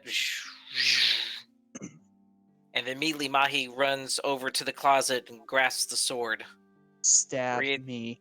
reattaches it to your side. And you kind of watch as Mahi he breathes heavily as soon as he attaches the sword to his belt. You watch him kind of relax a little bit. It's that part of the curse. I will have re-equipped it to my inventory. You At shall this not point, escape it. is my brain back? Yes, you fight through it. Your attention basically it kind of comes back to reality, and you just now realize what you just did subconsciously. Yeah, And then it's one of those. Wait, how did that happen? Like, right, I exactly. it's like eating the last chip in the bowl. You're like, what? No. Well, string of cuss words. Do you think that you're going to kill anybody in the next 8 hours?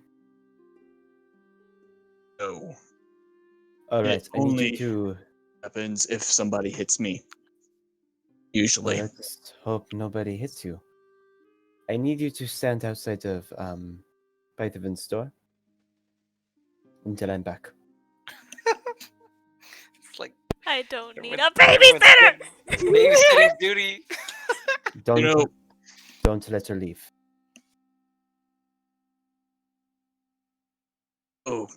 Okay. I'll be back with Tor. I look like crap. I just fought a ghost him. Hey, well, since you're done with that, can you go babysit? Okay. Take your pillow. This group has put up with so much stuff that when stuff like this happens, we're like, Get over okay. it. Move on. Let's go. Anyway, so I started blasting. He just looks at you for like a little bit of starting to get awkward looking at you. Also, Rolls his- stops, turns back. I suggest you start carrying a second weapon, just in case something like this ever happens again. What? I agree. Just something. I need you I'll to roll take another anything. wisdom saving throw again. Shite. Sword don't like that, Ingy. I swear, but this better not be directed towards me. For Swear, I don't want to fight God's him. sake!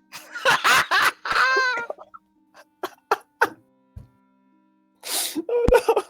As you suggest this, Angela, you watch as kind of almost a rage comes over Mahi, and he looks at you and he screams, "No!" Oh, you've got to be kidding me. You've got to be kidding me. It just looks up. And you On come back second to thought- yourself, Mahi. I suggest you sleep with that sword, have it at your side at all times, and guard it with your life.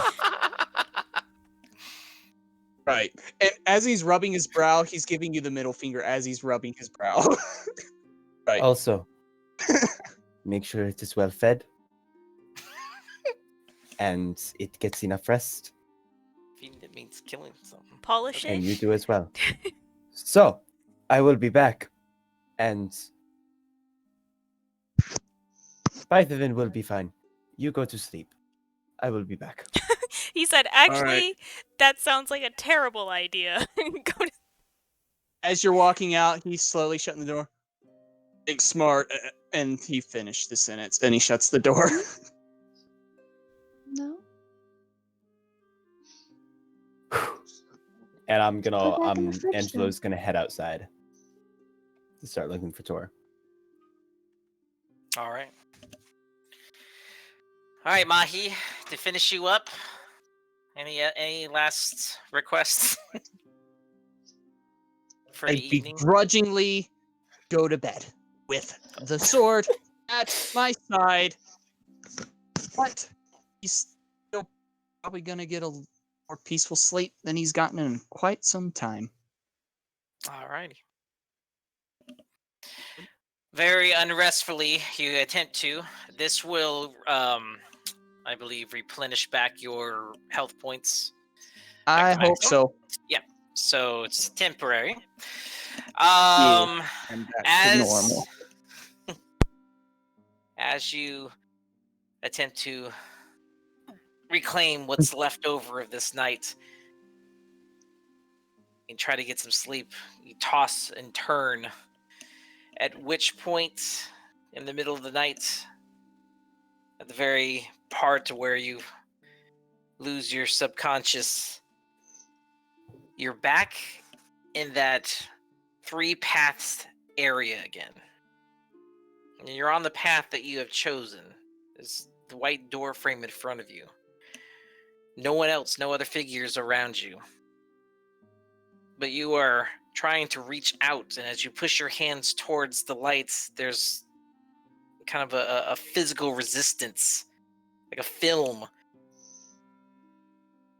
that's malleable. I mean, you could push your claw kind of through it. It's almost like a saran wrap that just won't tear. Ah. And you kind of step back and realizing that the path you are attempting to go is somehow being blocked. You kind of feel a presence behind you. I turn And you around. turn, you see Arditin is standing there. He has his hands crossed and folded. His arms, I should say. Points at the film.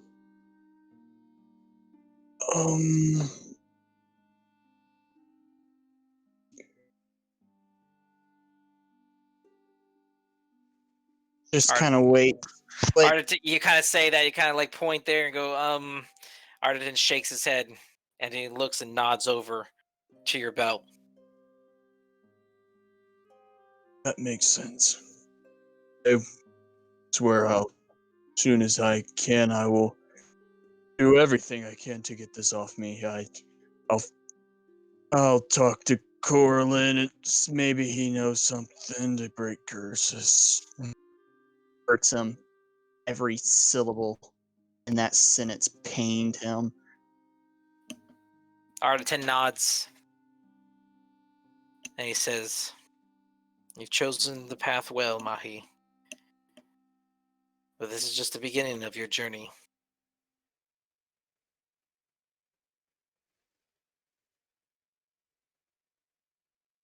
And then disappears. But okay. Just turn back and look towards the path, like down the path where I could go if there wasn't a film. Just kind of put my hand on the film one last time. You kind of linger there for a little bit and it fades to black. And eventually, the next time you awaken will be in the morning. All right. Moving right along. I need some Tums. Let us break.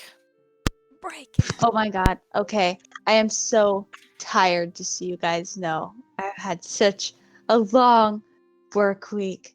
So, break. Yes. Break I might or take a we- 5-minute nap. Break or ending, depending on whether you guys want to end it here or not. I mean, Alex, if you're tired, we can quit. I don't know what other plans we have.